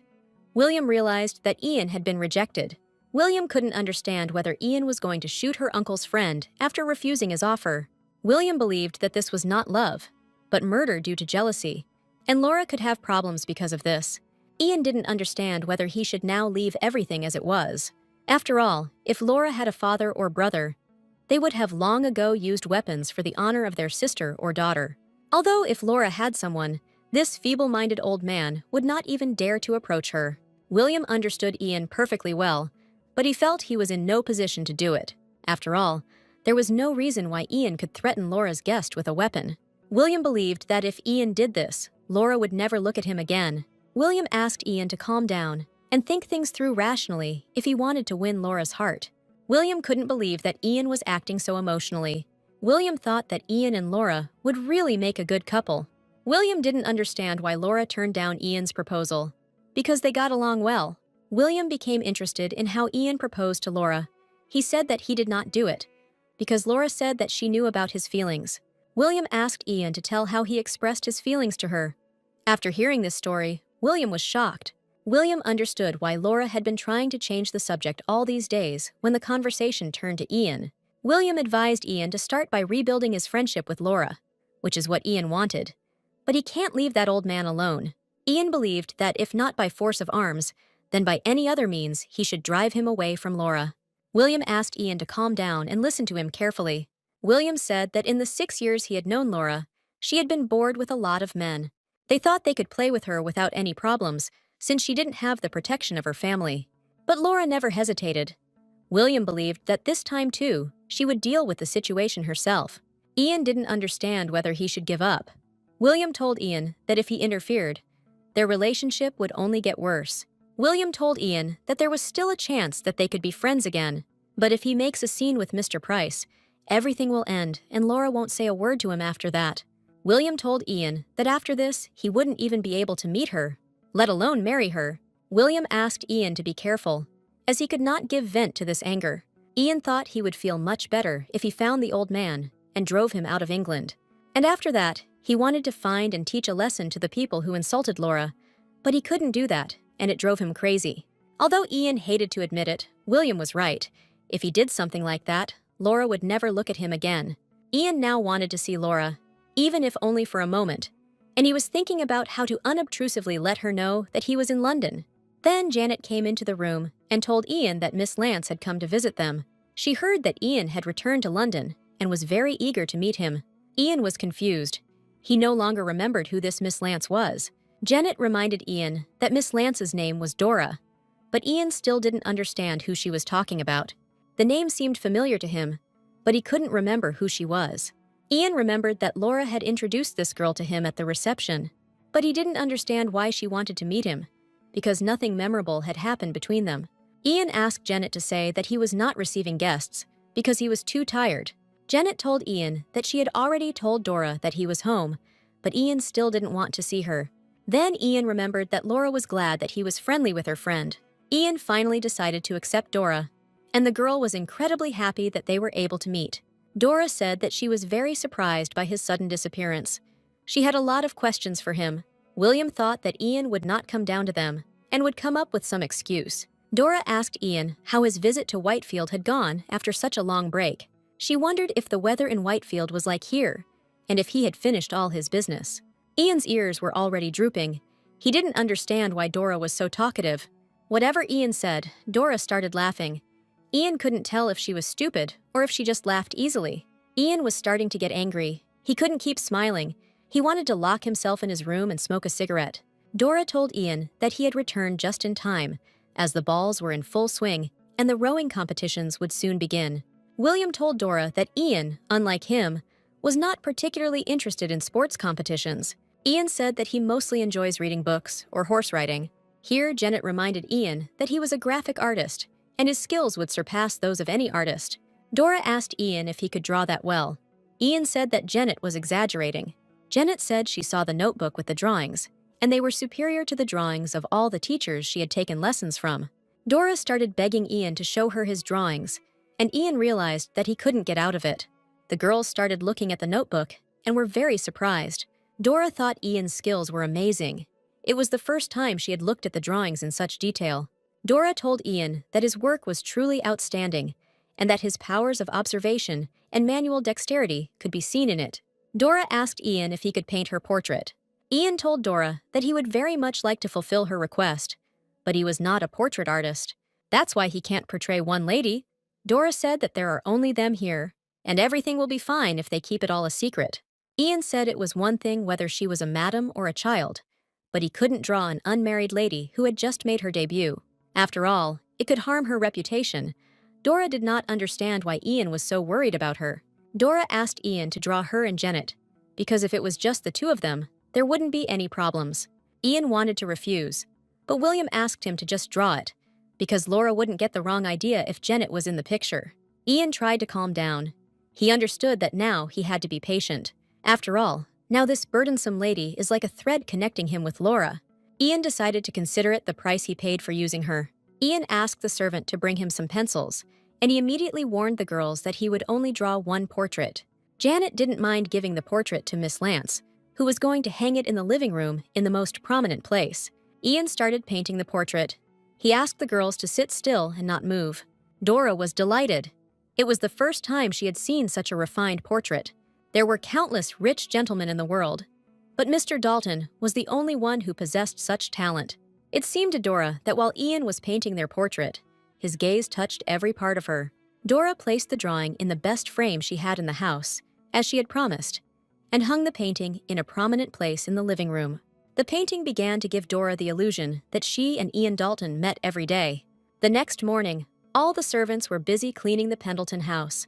Anne thought Ian was very romantic, because he had been pacing back and forth in front of his beloved woman's house since early morning. Laura, meanwhile, went down to the lower floor. She was looking for Anne. Ian asked Anne how Laura was doing, and she said that everything was fine in terms of health. There was one problem, however, that was causing him headaches, and Ian knew what she was talking about. Anne asked Ian if he knew about Mr. Price. Ian was glad to learn his name. He asked Anne where he lived. Anne knew Mr. Prime's address, but she had no intention of telling Ian. Anne felt that once he found out the address, he would rush there with a pistol and turn Price into a sieve. Anne, of course, wanted someone to take care of him, but she felt that even if it was allowed, Ian should not do it. After all, he still has to marry Laura. She can't become the wife of a murderer. Ian realized that Anne was truly a faithful servant. He asked her if she would like to help him with Laura. Ian asked Anne what the chances were that Laura would fall in love with him. Anne said there was hope for now, since he hadn't shot Mr. Price yet. Ian asked Anne if she also thought that if he challenged Price to a duel, Laura would sever all ties with him. Anne said that of course, because if something like that happened, Mr. Pendleton would not leave Laura alone. Moreover, Mr. Price, the organizer of Charles Pendleton's engagement. In that case, Laura will either be beaten to death or banished from England. Ian said that he could protect Laura, and everything would be resolved if she left that damned head of the family and came to him. Anne said their miss wasn't like that. Ian said Laura wouldn't inherit anything from the family anyway, and if Madame Abigail dies, she will simply have nowhere to go. Anne asked Ian if he didn't know that Laura was training to become a governess. Ian was surprised. Anne realized that he really didn't know, but she wasn't surprised, because Laura rarely talked about it. Ian believed that no family would accept a noblewoman as a servant, because there was a prejudice that noblewomen were unprofessional. Anne said that this would not be a problem, since Laura spoke Greek and Latin, so she would be accepted immediately on good terms. Since there are hardly any governesses who speak 5 languages, Ian believed that the job was truly suitable for Laura. After all, she is an intelligent and persistent woman, so she will certainly get a good job and become independent. But that also meant that Laura might go somewhere where Ian couldn't meet her, and in the end, she simply wouldn't need him. Ian began to think about what could be done about it. Ian turned and left, asking Anne not to tell Laura that he had come. Soon Anne returned to her mistress. Laura asked her where she had been. Anne said that she had gone to the store across the street. Laura asked Anne to help her choose a tablecloth. Laura dealt with most of the chores, but there was a problem with repairing the stairs. The worker who was supposed to come caught a cold, so Laura had to find a new worker. Anne was glad that Laura didn't see her with Ian. She walked and thought about their conversation. Previously, Anne had thought of Ian as simply an elegant, reserved man. But today, she saw in his gaze a dangerous obsession directed at Laura. Anne believed that this was exactly what Laura needed now, because a man with such a look would not give up on his goal so easily. Anne was sure that one day Ian would take Laura to Whitefield and give her a new name. Meanwhile, thanks to the painting hanging in Dora's living room, word of Ian's return spread like wildfire. The fact that a gentleman painted a picture for a lady and gave it as a gift was enough to cause a scandal in society. However, Miss Janet, who was also in this picture, was a great shield against these rumors. Although, of course, some were absorbed in sweet dreams. The girls sat in the living room and discussed the day Ian painted Dora's portrait. They believed that Ian's heart already belonged entirely to Miss Lance. They also believed that Ian might propose to Dora very soon. Dora thought it was quite possible, since Ian must have had a reason to return to London. The girls really hoped that Dora would make them bridesmaids at the upcoming wedding. Dora asked them not to say that, because she still didn't really know anything about Mr. Dalton's feelings. The girls asked Dora to hold the wedding in Whitefield if they got married, so they could see Whitefield Hall. The girls were very interested in what Whitefield Hall looked like. Despite all its fame, it was not depicted in any paintings. It was a Dalton family tradition to keep the mansion's interior as private as possible. They believed that it was a strictly family place and should not be shown to others. But someone said they had recently seen a picture of Whitefield Hall, and everyone was wondering where it was. The girls said it was definitely in the living room of the Pendleton family home. Recently, at a tea party at the Pendletons, the girl's friend noticed this painting in the living room. It was the first time she had seen such a landscape, and she asked Laura what kind of place it was, and she replied that this painting depicted Whitefield. The girl became interested in how Pendleton managed to get hold of the painting with the Whitefield landscape. Dora said that Mr. Dalton often visited the Pendleton house and probably drew it then. The girls couldn't understand whether Ian was so close to Laura that he gave them an image of something that wasn't shown to the public. After all, even Dora had never heard of Whitefield from Ian, and the second lady said that Laura must have been working hard to butter him up. After all, the presence of such a rare painting contributes to the growth of fame. Dora had no idea that Ian and Laura were so close, and she, too, wanted to know more about Whitefield. The girls decided to stop talking about this landscape because there was nothing special there, and Dora would still become the mistress there. The girls told Dora that she had a portrait drawn by Ian, and its uniqueness was incomparable. While Miss Lance was influenced by those around her who were unable to distinguish reality from wishes, she lost her insight. Some time passed, and the day came when Gerald Pendleton and his companions arrived at the estate. Dora stood at the threshold and greeted the guests. Charles Pendleton was the first to get out of the carriage. Laura's mood worsened. Charles was an exact copy of Gerald in his youth. Miss Joan Jensen then emerged from the map, delighted to see the estate. Laura noticed that Joan exuded confidence and luxury, befitting her title as the heiress of a wealthy American family. After Joan, Mr. Pendleton himself got out of the carriage, and Laura felt uneasy. She tried to calm down and stop shaking, because she was no longer a child, and this man was not that unbridled young head of the family. Laura remembered that this was her home, and they were just guests and greeted them. Laura apologized for greeting them on behalf of the lady of the house, Madame Abigail. Laura smiled and told the guests that she would give them a warm welcome. Joan walked up to Laura and said hello. Then she introduced herself to her. Jonah smiled and told Laura that she was very glad to meet her. Laura was confused because Joan had said hello before she was introduced.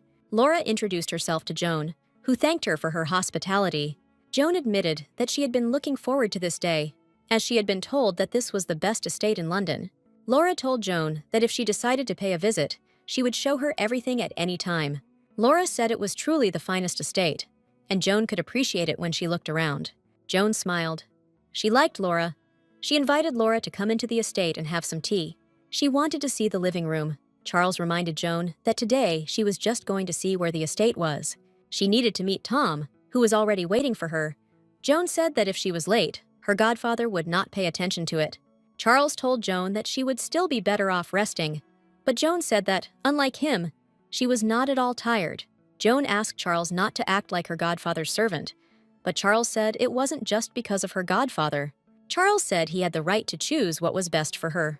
Joan didn't remember who gave Charles this right, but he said that according to English tradition, a woman obeys her husband. Joan turned to Laura and asked her if such a tradition really existed. Laura said yes, but it was not necessary. Gerald asked Joan to come back, because if they tired her out on the first day, he would be ashamed to look Tom in the eye. Laura noticed that even though the two of them were awkward and couldn't take an extra step, Laura sensed a hierarchy.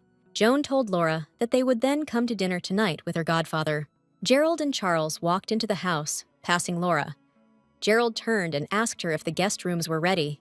Laura said she had prepared 2 rooms opposite each other on the 3rd floor. Laura started to worry. She tried not to think about it, because now was not the time to worry about them.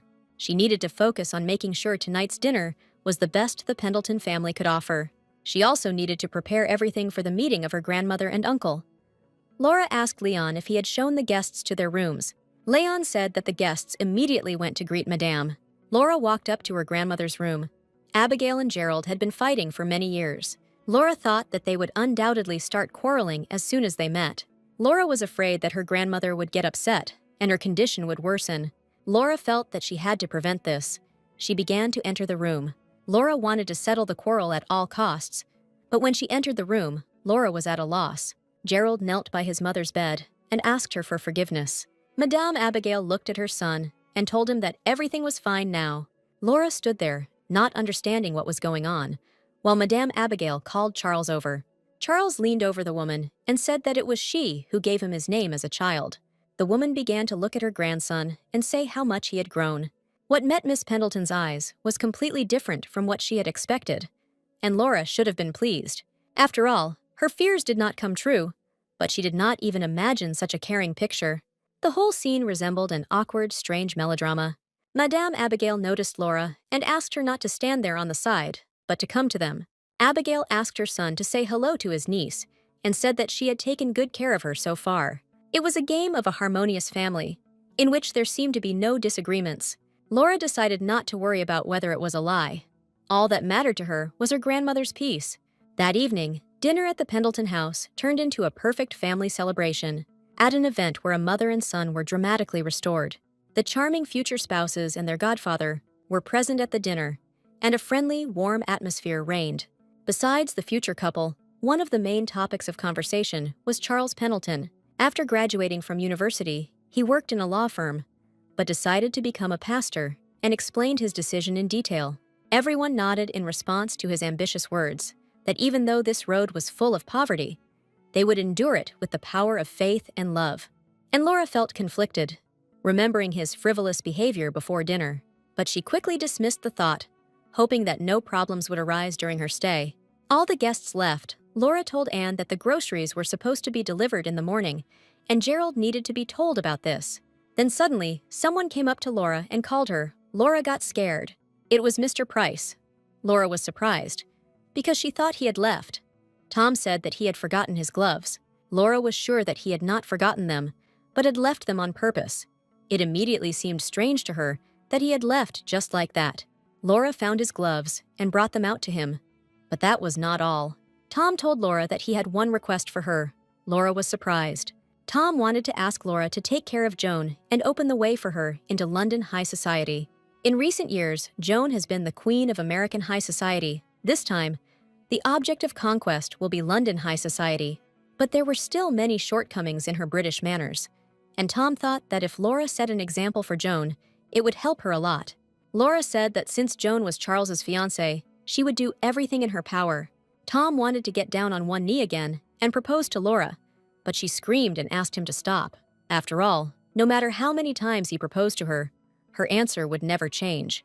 Tom said that it was not easy to find the truth hidden in women's words. He asked Laura what he was missing. Laura didn't understand what he was talking about, since she had never given any reason for any misunderstandings to arise.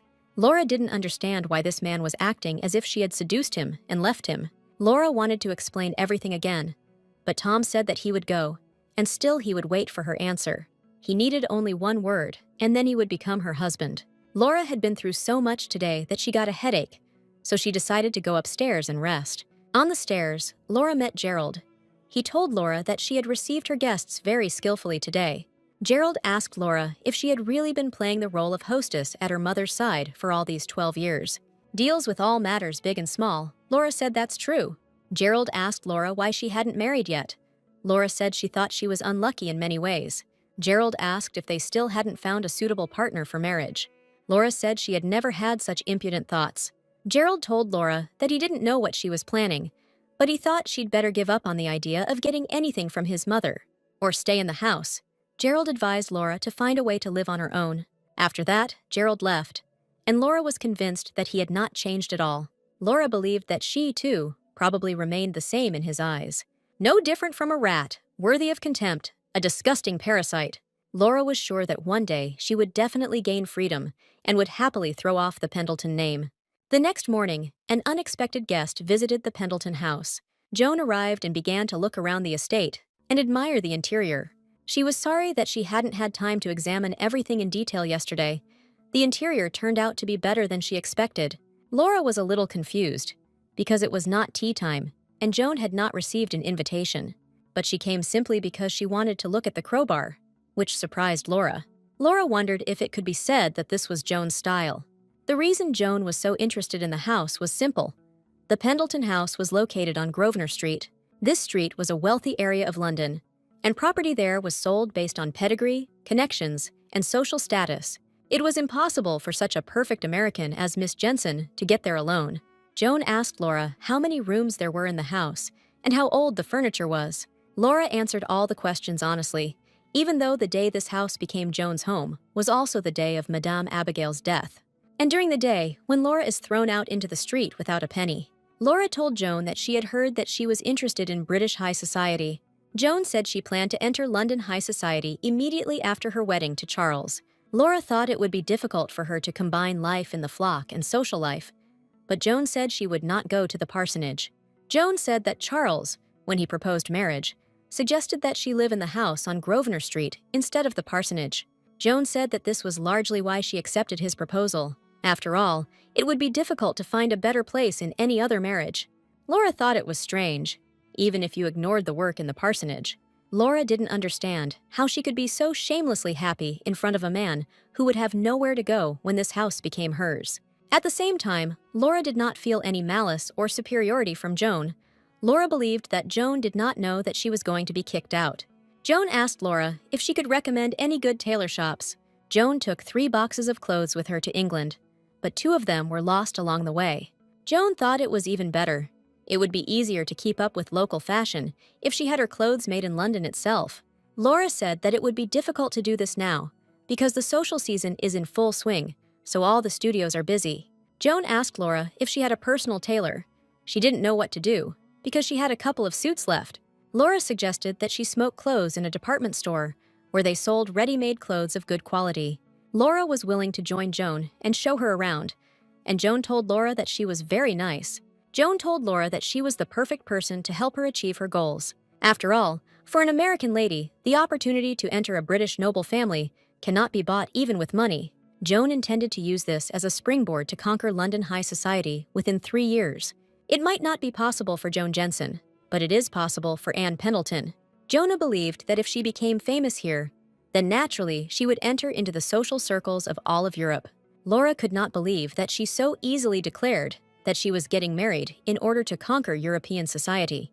At the same time, Joan was not hypocritical, like the high society people Laura was accustomed to. Joan was a confident and honest woman. She was a real pirate. Joan was well aware that her manners left much to be desired. Joan wanted Laura to teach her English etiquette. She was ready to do whatever Laura said. She wanted to become an elegant lady like Laura, who promised to do her best to teach her. Laura invited Joan to go with her to the Cambridge-Oxford rowing race. Joan agreed, and a week later, she and Laura came to the competition. All the guests immediately noticed the lady who came with Laura. The ladies had already seen this girl strolling through the department store with Laura, but the atmosphere was completely different then. The girls approached Laura and Joan. They wanted to meet Laura's new friend. Laura smiled and said hello to the girls. Then she decided to introduce Joan to them. But suddenly, Laura looked into the distance and saw a familiar silhouette in the crowd. Laura immediately realized that it was Mr. Dalton, but she didn't understand why he was there. Joan noticed that something was wrong with Laura and asked if she was okay. Laura was so surprised that she even dropped the sun umbrella from her hands. Laura laughed and said she was being a bit clumsy today. Then she started introducing Joan to the girls. Laura told the girls that it was Joan Jensen, the fiancée of her cousin Charles Pendleton. The girls were glad to meet Miss Jensen, and they were all interested in talking to her. Joan said she was honored to be so welcomed. The girls started talking. Laura was happy with such a good atmosphere. In a short time, Miss Jensen had mastered the manners of London high society to a decent level. Laura expected this from a lady who had conquered American high society. The girls began inviting Joan and her godfather to events hosted by their families. Laura was delighted because Joan had managed to win the favor of Laura's company, the most popular in London society. From this beginning, Joan could easily integrate into London high society. The most important thing for Laura now was that she had not imagined it, and that she had actually seen Ian. Laura didn't understand what he was doing there, because he was supposed to be in Whitefield. Miss Lance, who was also in their company, apologized and went to Ian. Joan wondered if Miss Lance was Ian's lover, but the girl said that she was just their mutual friend. Laura asked how long ago Ian had returned to London. The girl said that he had arrived a couple of weeks ago. The girl believed that Laura had definitely heard rumors about the painting hanging in Miss Lance's living room. The girl said that most likely Miss Lance received this painting on the day Mr. Dalton returned to London. Laura noticed that the atmosphere between Dora and Ian was completely different from before. Although Laura did not feel love between them, she felt that they were very close. Then Ian approached Laura and said that they hadn't seen each other for a long time. Laura introduced Ian to her companion, Miss Joan Jensen, and told him about her. Ian introduced himself in response and said that he was just looking for them. He asked if they would mind if he joined them. Joan didn't mind and suggested moving to a more comfortable location. Laura had expected that she and Ian would meet again, but she hadn't expected it to happen so suddenly. Laura felt that Mr. Dalton was no longer interested in her. Laura thought it was for the best. She was worried that his feelings would remain unchanged. Laura suddenly thought that she might have simply misunderstood him that day. Since he didn't say directly about his feelings, Laura thought that he could have come to her in order to clarify her misunderstanding. Joan noticed that Laura didn't look well and asked if she was okay. Laura said that everything was fine. Laura stood up and said she was going to get some drinks. Joan wanted to go with her, but Laura said there was no need. Ian didn't follow her, but he watched her go. Laura knew she needed to get back as soon as possible, but she couldn't shake the feeling of heaviness in her soul. Laura tried to calm down, because on the day Ian left London, she admitted her feelings and decided that she would give up on him.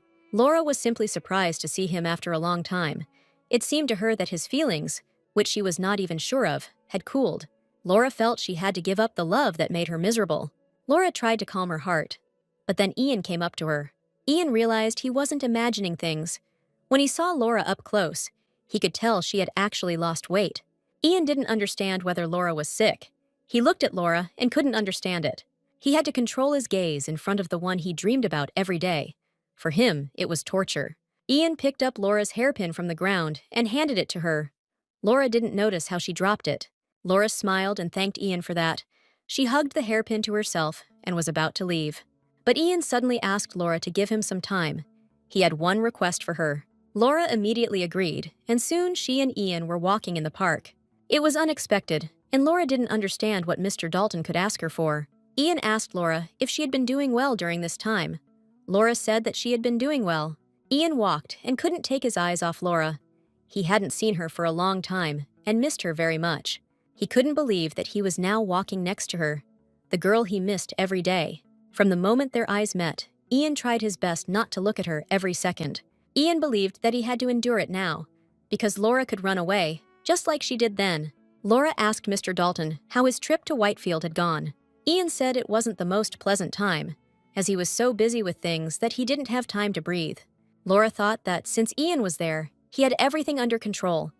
Ian said that part of him was drawn back to London. Laura didn't understand why this was so, because Ian loved Whitefield so much. Ian said that was true, but he had been feeling unbearably lonely in Whitefield lately.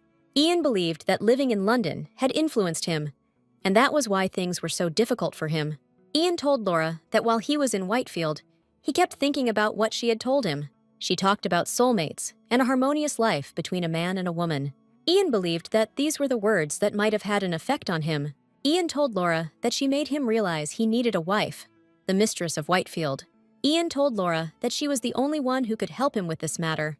He asked Laura to help him because she knew what an eccentric and straightforward character he had. He wanted Laura to help him look attractive to the ladies so that he could get married within a year. Laura was surprised. She didn't understand whether Ian was deceiving himself or whether she had misunderstood his feelings. Laura believed that if this was really the case, then she should respond with dignity. Laura told Ian that she was glad he had developed a positive outlook on marriage and promised to do everything she could to help. Ian asked Laura if she thought he could achieve what he wanted this year. Laura said that of course, because he would instantly charm any lady. Laura suggested that he look for a bride at Miss Lance's ball. Laura asked Ian if he already had someone in mind. Ian said that he had one lady, but he was not confident yet because he was just starting to get closer to her. Laura thought he was talking about Miss Lance, and she advised Ian to ask the lady to dance at the ball. Laura believed that now that Ian had decided to be serious about love, it was time to take dancing seriously. After all, there is nothing better than dancing to mark the beginning of a relationship. After all, dancing with someone means sharing an intimate moment with that person. Focus on each other. Take each step by step, and synchronize your breathing. Laura said it might even be like marriage. Ian asked Laura to teach him another dance sometime. Ian told Laura that he thought he would never get tired of learning from her. Laura was surprised. She thought it was just an act of friendship. She believed that Mr. Dalton treated her only as a good friend. Laura told Ian that the first gentleman on her dance list was him. After all, he is her best friend. Ian smiled and told Laura that she was also a very good and dear friend to him. Laura thought that Mr. Dalton and Miss Lance were really well suited for each other, and Mr. Dalton will soon be able to start the new life of his dreams with the right partner for him. Laura believed that if the two people she introduced got together, it would be the happiest ending. In the evening, Laura sat in her grandmother's room and observed her condition. Madame Abigail found it difficult to even sleep. Her breathing was intermittent. Laura couldn't spend much time with her grandmother because Gerald was always with her. Madame Abigail woke up and asked her granddaughter to tell her how the rowing competition went. Laura began to tell her grandmother about how the competition went. Madame Abigail suddenly interrupted her granddaughter and asked her if it was very difficult for her. Laura told her grandmother that she was fine and that she didn't understand why she could be having a hard time. Madame Abigail knew her granddaughter well. Laura always tried not to show anything and keep everything to herself. That's why no one could ever understand what Laura really felt. Laura said that this is why she tries not to show her feelings. Madame Abigail asked Laura to wait a little longer. She felt that the end was near.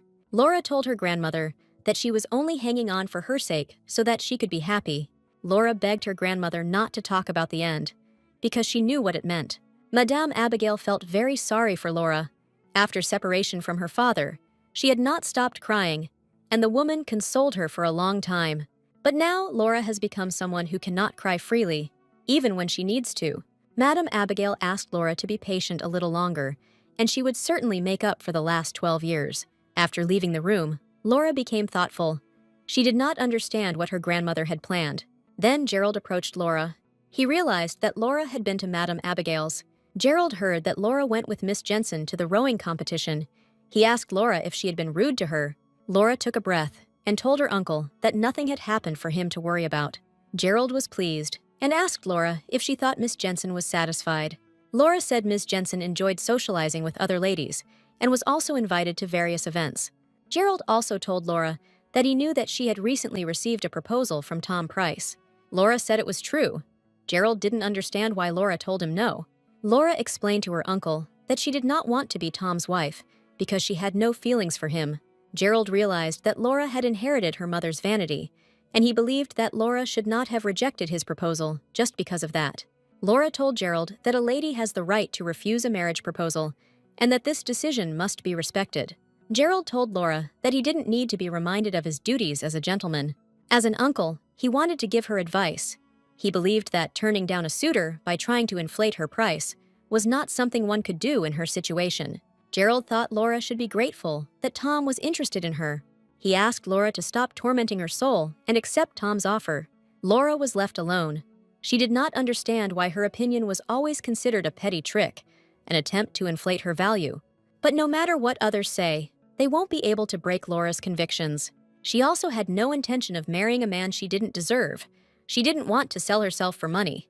A few days later, on the eve of the ball, Mrs. Nicely's house, Laura came to Miss Jensen to help her prepare for tomorrow's ball. Laura asked the girl what happened. She looked unusually gloomy. Miss Jensen said she couldn't help but look gloomy because she wanted to get attention at the ball tomorrow. And in the end, she would become the laughingstock of the entire high society.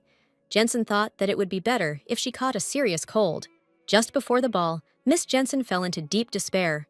The problem had arisen the day before, when she had invited Laura to choose a ball gown from among the clothes brought from America. All of Joan's costumes turned out to be similar to stage costumes. Joan had been deliberately choosing dresses that were decent in style, but Laura said they were no good. Not a single studio would accept Joan immediately, so she found herself in a very difficult situation. Then Miss Nicely, Tom's older sister, came out to the ladies. The woman was very glad to meet Laura. The woman was shocked that Laura had come to such a nondescript place. If she had known about this earlier, she would have arranged a much better reception. Joan asked her aunt to calm down, because if she spoke like that, Laura would feel awkward. Joan asked for help to decide something about the dress, but Laura asked Joan not to worry about it. Yesterday, Laura borrowed one of Joan's dresses and said she had an idea. Laura asked Joan to try on her new dress. A few minutes later, Joan put on her dress and walked out. Miss Nicely was delighted. Joan looked very noble, like a different person. She looked like a real London lady. Laura changed the ornate embellishments on the dress and adjusted the lines a little. Joan was happy. She really liked the dress. She thanked Laura for her help. Miss Nicely asked Laura if she would like to have dinner with them. Laura said that she had things to do and did not want to run into Tom. But Miss Nicely did not leave Laura alone, and Joan joined her, and they began to persuade Laura to stay. Laura didn't know what to do. She found herself in a difficult situation. Laura stayed for dinner after all. She was in shock. There were only 3 of them, but she had prepared food like a real feast. Joan told Laura that she was sure to get tired of being the housewife all the time, so there had to be days when she was looked after too. Joan asked Laura not to refuse at least today and just enjoy dinner. The hospitality of the 2 ladies, which at first seemed burdensome, turned out to be surprisingly pleasant for Laura. After all, recently she had been exhausted by the presence of guests in her house and other matters. This dinner became a long-awaited relaxing break for Laura, until Miss Nicely asked Laura when she was going to accept Tom's proposal. Laura was surprised. She didn't expect this conversation to start at this dinner. Miss Nicely told Laura that she had heard that her brother had been courting her for a long time, and that Laura was also not indifferent to him. Laura apologized to Miss Nicely and asked her to explain what she was talking about. Joan reminded her aunt that she had asked her to be careful with her words. She apologized. She felt she should have brought this up. Miss Nicely believed that since they were going to get married, there was no point in wasting time. Laura told the woman that she was mistaken. Laura explained that Tom had indeed proposed to her, but she had unequivocally rejected him. Joan and Miss Nicely exchanged silent glances, and the room was silent. Miss Nicely then told Laura that she understood she might be embarrassed, but they were grateful to her. Joan said that it was true, because Laura was saving the sunset of her godfather's life, and they would only be glad if Laura took care of him. Laura didn't understand what was happening, because Joan and Miss Nicely were sure that she would marry Tom. Laura realized that there was some serious misunderstanding here. Laura said she was very sorry to say this, especially given their hospitality, but she had no intention of marrying Tom, and from the day he proposed to her, she was completely bewildered. Laura said it was exactly the kind of marriage she had been trying to avoid her entire life. Laura told Joan and Miss Nicely that if they mentioned it again, she would feel insulted. Laura stood up and said that it was time for her to go. She apologized for leaving like that. Joan asked Laura to take her carriage and said she would go with her, but Laura refused, saying she could get there on her own. Joan told Laura that she would go with her because she wanted to talk. Joan asked Laura to wait for her a little while. She was going to put on her coat and go downstairs. Joan and Laura set off, Joan telling Laura that she would ask her the question one last time. Joan asked Laura if she really had no feelings for Tom. Laura said yes. Joan was in despair.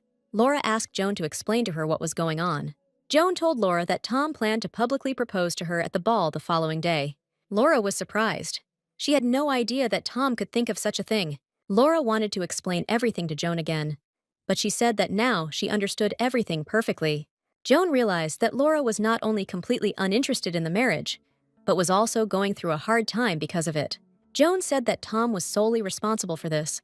Laura understood what Joan meant. Joan admitted to Laura that she had actually known about her long before they met. 6 months ago, Mr. Pendleton came to America to find investors for his eldest son's business, where he met Tom. From then on, Tom began to talk about Laura constantly, sharing his concerns about his second marriage. At first, Joan was skeptical about the meeting of 2 complete strangers. But Mr. Pendleton said he had received a positive response from his niece, so Joan began to think more positively. Joan asked Laura if she had ever sent such a letter. Laura said no. Laura didn't understand why Gerald did this. Joan said that he came to America to take part in a shipbuilding project. At first, he asked Tom to introduce him to an investor, and later, he offered to invest in the business directly. The business plan was so confusing that Tom initially backed out, but now he was going to invest. Joan advised Laura to check with the person concerned, but no matter how much Joan thought about it, she could only see it as an attempt to sell Laura to Tom. Laura was confused and thanked Joan for being honest with her. After all, if it weren't for her, then at tomorrow's ball they would all be in for a great disgrace. Joan said that she would try to dissuade her godfather. Joan asked Laura to come to the ball anyway. She would be grateful if Laura gave Tom an opportunity to apologize. Now everything became clear to Laura. She found out who was behind these absurd events. Laura went into her uncle's room to ask him about something. Gerald said he had something to tell her too, so he decided to go first. Gerald said that Laura should accept Tom's proposal at the Lance family ball tomorrow. Laura reminded Gerald that she had already given a clear answer on this matter. Laura said that even though he had promised her to Tom, she had the right to refuse because her opinion was not taken into account. Gerald realized that Laura had learned everything from Miss Jensen. He believed the problem was that Laura had grown up too beautiful and arrogant like her mother. Gerald believed that if Laura understood her situation, she would, on the contrary, be grateful to him. He believed that Laura was aware of her own situation, since she had nowhere to go, and he believed that Laura would gladly accept the offer. But he didn't foresee that Laura was full of vanity and had no idea how the world worked. Laura told her uncle that she did not judge by appearance or any other criteria, and never forgot her place. Gerald asked Laura why she had rejected Tom's offer, even though he was willing to save her. Gerald believed that this was precisely proof of her excessive pride. Laura asked Gerald if a woman with flaws could sell herself like a thing to a man she didn't love. Laura doesn't understand whether Gerald doesn't even consider her a human being. She knew very well how much he hated her, because she was the shame of the family, born from the shameful union of her parents. Laura never forgot this fact, which Gerald had reminded her of from her earliest years. Gerald told Laura that he should have secretly sent her to an orphanage without her mother knowing, or drown him in some stream, if only he knew that Laura would grow up so ungrateful for the favor shown. Laura asked Gerald not to mention the word mercy to her. After all, this was rather an inhumane treatment. Laura believed that she did not receive any mercy from Gerald. Gerald got angry and threw the glass at the wall.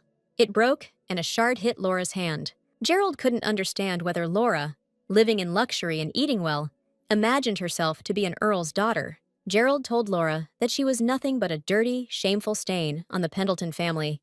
Laura told her uncle that she knew this very well, because she had repeated his words to herself all her life. But now, Laura didn't even know what her parents had done wrong. The man did not understand how she dared to claim that the tramp who seduced the lady and her dissolute mother were innocent. Since they had given birth to her out of wedlock, Laura said they held a wedding ceremony in the presence of a priest and a witness. Then they went to Gretna Green to register the marriage. But Mother's condition worsened, and they were unable to complete the matter. Laura's father told her everything. Her parents truly loved each other, so this marriage had no shadow of shame before God. Laura believed that Gerald insulted her father because he had run away with her mother, not because he was an American. Laura believed that Gerald hated her father only because he was poor, because all he cared about was money. Laura believed that the reason her uncle never forgave her mother was because he missed the opportunity to sell her. Laura believed that it was not her parents who had brought the Pendleton family into disrepute, but Gerald's stinginess. Gerald once again told Laura to accept Tom's proposal at the ball tomorrow. Laura said she couldn't do it. Gerald got angry and pushed Laura.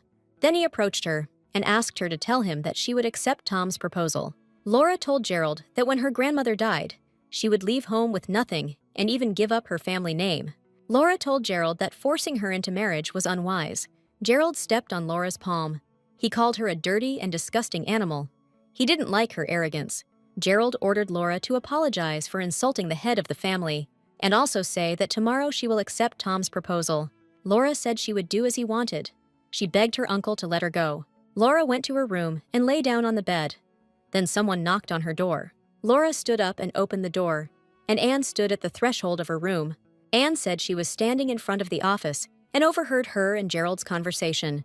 Anne was worried about Laura and wanted to make sure she was okay. Anne gave the cup to Laura, who couldn't hold it, and Anne noticed the wound on Laura's hand. Anne couldn't understand how Gerald could commit such a terrible act. Anne told Laura that she heard her screaming, and she was afraid that he might strangle Laura. Anne was glad it wasn't her neck, because she could cover her hands with gloves to go to the ball. Anne asked Laura if she was going to do what Gerald said. Anne hoped that Laura would not accept the offer. After all, Laura is smart and independent, so she will definitely be able to live on her own. Anne hoped that Laura would leave this place and become a governess, as she had planned. Laura stood up and asked Anne to pick out a luxurious dress for her that would hide this ugly appearance. Laura asked Anne not to use it. She just wanted to look perfect. After all, tomorrow will be the last ball in her social life. The day of the ball, at the Lance family estate, Madame Lance began to greet the guests. Then Laura entered the hall. Everyone immediately fell silent. They began to look at Laura. She looked just as she had on the day she first appeared in high society. Luckily, because Laura had dressed up, no one noticed her sickly complexion. Laura began to look around for Miss Jensen and Mr. Price. But instead, Laura met Miss Lance, who was glad to see her. Dora told Laura that she looked so beautiful today that she hardly recognized her. Laura told Dora that she looked very good too, especially her dress. Laura wondered where she bought it. Dora said that this dress was custom-made by one of the most famous tailors in France. Suddenly, one of the girls asked Laura if her legs hurt and suggested that she sit in the women's restroom. Dora didn't understand what the girls were talking about, but they said they were just worried about Miss Pendleton. Laura realized that her presence was now bothering the girls. Usually she would have listened and agreed, but not today. Laura thanked Miss Donovan for her concern and declined her offer, but the girls still insisted on their own. Dora asked the girls to calm down. She said that Laura should be here and decorate her ball. Dora told Laura that her friends were already busy, and she was left without a partner. She asked Laura to keep her company. Laura smiled and told Dora that she would be happy to do so. Gentlemen began to approach Dora and invite her to dance, but she refused. Laura understood that the evening's main character could not be left without a partner. She understood that Dora was waiting for Mr. Dalton. Dora asked Laura if it was true that she had a picture of Whitefield hanging in her living room. Laura said it was true and explained that Mr. Dalton had given it to her after noticing a blank wall in the living room. Dora said that Mr. Dalton was kind, witty, and had a noble appearance. Here Dora remembered that incident at the picnic. Then Laura left abruptly. Dora heard that, before that, Mr. Dalton had been looking for her everywhere. Dora asked Laura what happened between her and Mr. Dalton. Laura said they were just taking a walk together. Dora didn't understand why Ian looked worried then. Laura told Dora that she and Ian had really just been walking and chatting about all sorts of nonsense. Laura said that then something happened, and she had to go home urgently. Laura told Dora that she had left her handkerchief behind then, which was why Ian had been looking for her. Dora felt like Laura was lying, because her reaction was completely unlike her. Dora couldn't understand whether something had really happened between Laura and Ian. Dora decided to calm down, because in any case, Ian and Laura could not be together. Then the Fairfax family approached them and greeted Miss Lance. Dora was delighted. She understood that if they had come, then Ian was here too. And so it was. Ian entered the hall following William and his sister. Ian came over and said hello to Laura first. Then, Laura noticed Mr. Price and Miss Jensen entering the room. Laura apologized to everyone and said that she had to leave them because the people she was waiting for had arrived. Laura wished everyone a good evening and went to Tom and Joan. Dora was surprised. She didn't understand what was happening and why Ian was looking at Laura with such a frightening expression on his face. After all, Ian is so close to Laura that he personally gave her a painting of Whitefield. Dora didn't understand whether they had quarreled, but a quarrel between a lady and a gentleman only arose when there were feelings. Dora realized that Laura and Ian had an interest in each other. But then at the picnic, Ian learned of Laura's origins. Dora believed that Ian had finally confirmed the information and turned Laura down. Here, William asked Dora if she was listening to him. Dora apologized and asked William to repeat what he told her. William asked Dora who she wanted to dance the first waltz with. Dora, of course, wanted to dance with Ian, but she just noticed that he had gone somewhere. Ian went to look for Laura. He didn't understand where she went and why there were so many people there.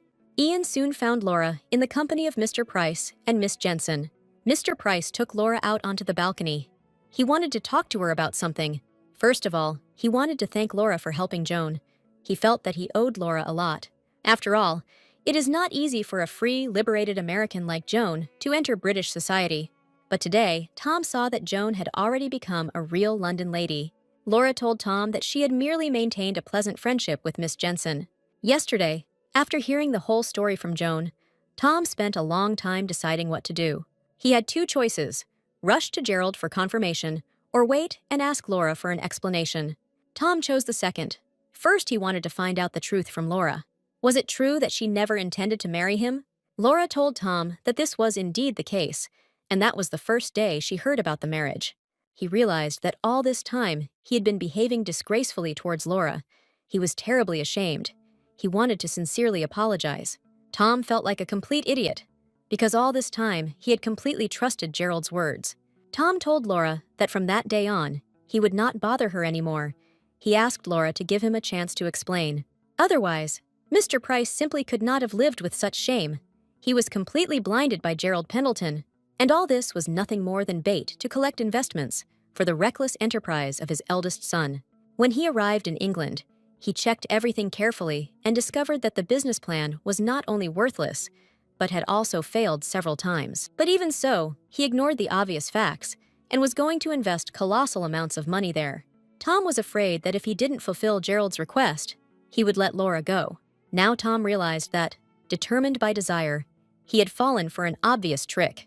What tormented Tom most now was that he had been forcing Laura to endure difficulties all this time.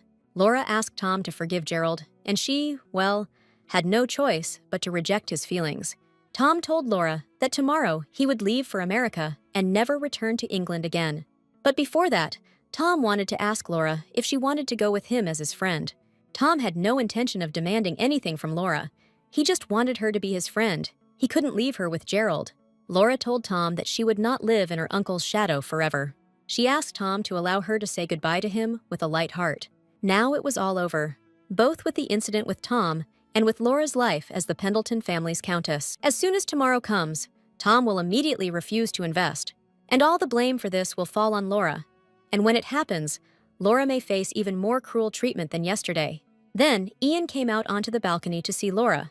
He was glad that he had finally found her. Ian reminded Laura that he wanted to take a dance lesson from her before asking out another lady. Ian begged Laura to help him, because if he stepped on the foot of the lady he liked, it would be a real disaster. Laura realized that, fortunately, Ian had not heard her conversation with Mr. Price. Laura agreed. There was no one on the balcony, but the music had not started yet. Then suddenly, music started playing in the hall, which could be clearly heard even on the balcony. Ian walked closer to Laura and extended his hand, inviting Laura to dance. Laura believed that this was the last ball and the last waltz in her social life. Laura thought it was her last chance to dance with Ian, so she gladly agreed. Laura told Ian that he had not forgotten what she had taught him, but he had not progressed any further either. If he had become any more skilled, there would have been problems. He might have been taken for a libertine who loved to dance. Ian asked Laura to tell him that his dancing skills were terrible, that he has such a bad sense of rhythm, and it is too early for him to dance with another lady. He wanted Laura to say that he should put aside any thoughts of balls for a while and attend only her lessons. Laura told Ian that it was the other way around, and that dancing was no longer an obstacle to his future. Laura believed that the more any lady danced with him, the more she would fall in love. Now that they had figured out the dancing, it was time to figure out how to please the lady. Ian preferred frank conversations to manners, which had to be carefully hidden. Ian was supposed to compliment a lady's outfit, even if he felt awkward, and he was supposed to try to highlight any noticeable details. He came closer to Laura and said that she looked especially gorgeous today. The blue dress matched her eyes well. The pearl lace that adorned her hair was also beautiful, but it could not compare to her beauty. Laura didn't understand whether Ian was practicing on her. Ian asked Laura whether she was uncomfortable. Laura said that this was not true, and he could practice on it as much as he wanted. She was pleased to hear compliments. Laura had nothing more to teach Mr. Dalton, but she could not finish the dance. After all, she might never meet him on equal terms again, and there would be no opportunity to dance like that. So Laura wanted to enjoy this moment as long as possible. At this point, Laura caught herself thinking that she wanted this to last forever. Ian told Laura that he had heard that she was planning to become a governess. Laura said that it was true. She wondered who told him about it. Ian said that he heard it from her friends. Laura was sure it was Mr. Fairfax, because only a few of her close friends knew about her plans. Ian asked Laura if she by any chance spoke Latin and Greek. Laura said she was talking. Ian asked her if she would like to take care of his nephews. Laura realized he was talking about those boys. They were just reaching the age when a governess was needed. Ian said his sister asked him to find someone suitable. Laura thought it was a good offer, and from what she had heard, the people in Danville Park seemed pleasant. Laura thought that if Ian introduced her, she would be treated well, but it was too early. Madame Abigail was still alive. Laura believed that if she turned out like that, She would definitely meet the future Mrs. Dalton.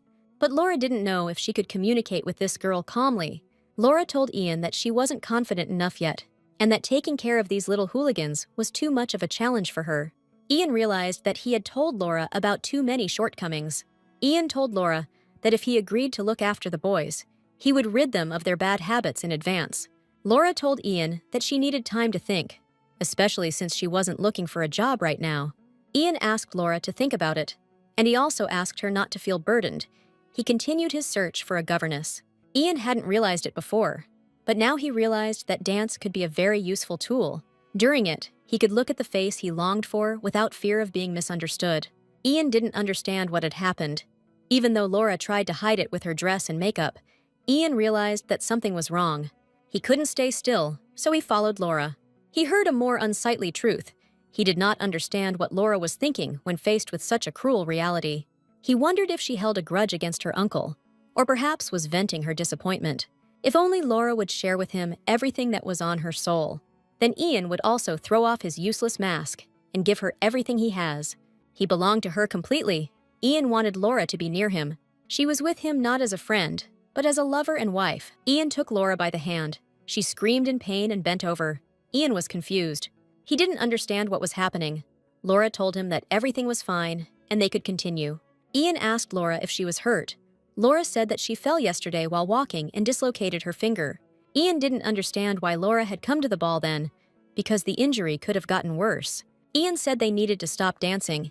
He wanted to take her to a healer, but Laura told Ian that she was okay and asked Ian to continue dancing. She wanted to dance to the end. They continued dancing, and a moment ago, Ian had seen desperate desire in Laura's eyes. Ian believed that this dance had meaning not only for him, but also for Laura. Ian wondered if it was possible that she was starting to like him just a little. Laura said that she hadn't danced for a long time and was a little tired. She wanted to go to the restroom. Ian wanted to walk Laura home, but she advised him to ask that same lady to dance instead. Ian stopped Laura and asked her not to avoid his gaze. He couldn't let her go just like that. He was worried about her. Ian once wrote to Laura that he was her true friend, and he remained so to this day. No matter what situation Laura finds herself in, Ian will always be on her side. Ian told Laura that she could tell him anything. Laura really wanted to tell Ian everything if she could. Tell him everything right now, about all the insults and bullying I experienced. Laura told Ian that everything was really okay and left. Laura entered the women's restroom. There were a lot of people there. Laura could not find a free seat. Here, Laura was noticed by the girls she met at the beginning of the ball. They invited her to their place. Laura had to agree, because there were no other vacancies. The girls were talking about Dora. She danced her first dance with William. They were sure that later she would dance with Ian. The girls knew perfectly well that it was not nice to say that, but they considered William Dorr to be uneven. The girls thought Mr. Dalton was perfect for Dora, and the social season ended next month. They thought that Dora and Ian's wedding would take place before autumn. They thought that Dora would soon become Mrs. Dalton. Laura realized that, as expected, the lady who had settled in his heart was Miss Lance. Laura thought that they were already secretly engaged. Dora found it strange that Ian asked her to dance with him while he was engaged. The girls didn't understand when Mr. Dalton would propose to Laura. Laura realized that they were not engaged yet, and the girls decided to think about bridesmaid dresses for now. Laura didn't understand why ladies were discussing their marriage so openly in public places. After all, people could deliberately start gossiping about what they heard. Laura was sure that this would be the case. Miss Lance simply won't be able to avoid the rumors. If they are really engaged, then it doesn't matter. But if the marriage doesn't take place, Miss Lance's reputation will be ruined. Laura soon found Miss Lance. Dora did not understand what Laura was doing in such a remote corner when the ball was in full swing. Laura asked Dora to listen to her. She asked Dora if she and Ian were engaged. She said no. Laura realized that everything was exactly as she thought. Laura said that there were currently dozens of people in the break room. And right there now, her friends are talking as if she and Ian had already agreed to marry. Laura understood who Laura was talking about, but she didn't understand why these two were rushing things and sowing chaos. Laura asked Dora if Ian had given her any hint that he would marry her, if he had given her a letter with a proposal, or maybe he said that he wanted to see her as a wife. Dora said that this did not happen. Dora said Ian had been kind to her since his last visit to London. After all, he came to all the tea parties at her house, painted her portrait, and agreed to go on a picnic together. Dora found this strange, because others, upon hearing it, confirmed that her thoughts were correct. Laura told Dora that she would tell her a story about a lady she knew. Laura said that this lady had already left high society, so she asked Dora not to try to find her main character. There was a young lady who was just making her debut in London high society. She was shy and naive. She came from a humble family and did not have a proper guardian. And because she could not find company, she felt very lonely. And she fell in love with the man who first approached her. And that meeting became the beginning of her downfall. They quickly fell in love with each other, and at every ball, they danced only with each other. At any event, be it a tea party or a formal dinner, they talked only to each other. The girl was sure that she would marry him and forgot how terrible gossip in society is for a woman's reputation. One day, the man suddenly disappeared, leaving the girl in high society alone. Less than 2 months later, she learned that he had married a rich heiress. Despite the incredible pain, the girl, at the insistence of her parents, had to continue to appear in high society. But the label of that man's mistress haunted her for many years. Over time, everyone forgot about it, but the girl became an old maid and suffered incurable mental wounds. And in the end, she had no choice but to marry an elderly, wealthy foreigner and leave England. Dora didn't understand why Laura was telling her all this. Laura explained that the main reason for that girl's misfortune was recklessness. Laura told Dora that she thought she could learn a lesson from her story. Laura asked Dora to think about it carefully, and she could also turn to her for advice at any time. Dora couldn't understand whether Laura had just warned her that her behavior was reckless. Dora didn't understand how Laura could compare her to a woman who had met a scoundrel and had fun with him without thinking about her reputation. Dora took this as an insult, because she and Mr. Dalton were different from the people in the story. But then Dora calmed down and wondered if they were really different from them. Dora thought she had nothing to worry about. She thought Mr. Dalton definitely had feelings for her. After all, she felt it, and everyone in the area told her about it. Dora wondered what would happen if it turned out that all this was her delusion. At this point, Dora thought it was impossible, and Laura was simply holding a grudge against Ian after he rejected her. Dora believed that Laura simply could not let go of Ian and was jealous of him towards her. Dora felt that she should sympathize with Laura, and as a woman, she should turn a blind eye to her mistake. Laura was returning home. She was sure that her uncle, having learned about what had happened, would throw lightning bolts. And something worse might even happen than yesterday. But Laura wasn't going to tolerate it. Upon entering the house, Laura immediately felt a tense atmosphere in the house. Laura saw the doctor on the stairs. She didn't understand what had brought him there, since the weekly appointment was scheduled for another day. The doctor said something to Laura, and she immediately realized that something was wrong with her grandmother. A moment later, Laura was already sitting in her grandmother's room by her bed. The doctor told Laura that she needed to prepare herself mentally. He believed that Madame would last no more than 4 days. Laura didn't understand how her grandmother's condition could deteriorate so suddenly, because just yesterday, she had been perfectly fine. Laura asked Anne where Gerald was. Grandma could die at any moment. Anne said she would send a man to Miss Knisley's house. Anne told Laura that Madame Abigail was in this state because of Mr. Pendleton. A couple of hours ago, Anne was carrying dinner to Madame Abigail's room. Approaching the room, Anne was about to enter, but suddenly heard a scream. Anne decided to eavesdrop. Madame Abigail was outraged that her granddaughter was being set up with Tom. Gerald tried to calm his mother down, saying that Tom loved Laura, and that by marrying him, she would become the mistress of a wealthy family. She will live in luxury, and he will not even have to share the inheritance with her, as Madame Abigail requested. Gerald reminded his mother that she had said that Tom was a good man, and she decided to give her son a warning. The woman said that if the man continued to hang around Laura, she would throw the entire inheritance into the Thames. Tom was perplexed. He didn't understand how his mother could say such a thing. The woman did not understand how Gerald could do this to his niece, trying to marry her off to an older man. Madame Abigail was ready to personally reject this marriage proposal, because this was not why she raised Laura as a treasure. Gerald started shouting. Madame Abigail couldn't understand how he dared raise his voice to his own mother. Gerald believed that his mother had made peace with him only in order to leave her inheritance to Laura. Gerald didn't understand whether she really wanted to deceive her own son, but the woman reminded him that he himself was not far from her. She understood that he had rushed to her out of fear that she would change her will before her death. They were so hypocritical in their efforts to protect the inheritance that it was painful for Madame Abigail to even watch. The woman told her son that she was not going to take away his inheritance, She only asked him to show a little mercy to Laura. She asked her son to leave Laura £5,000 out of the £300,000 she would leave. After all, Laura was his niece and Dolores' daughter.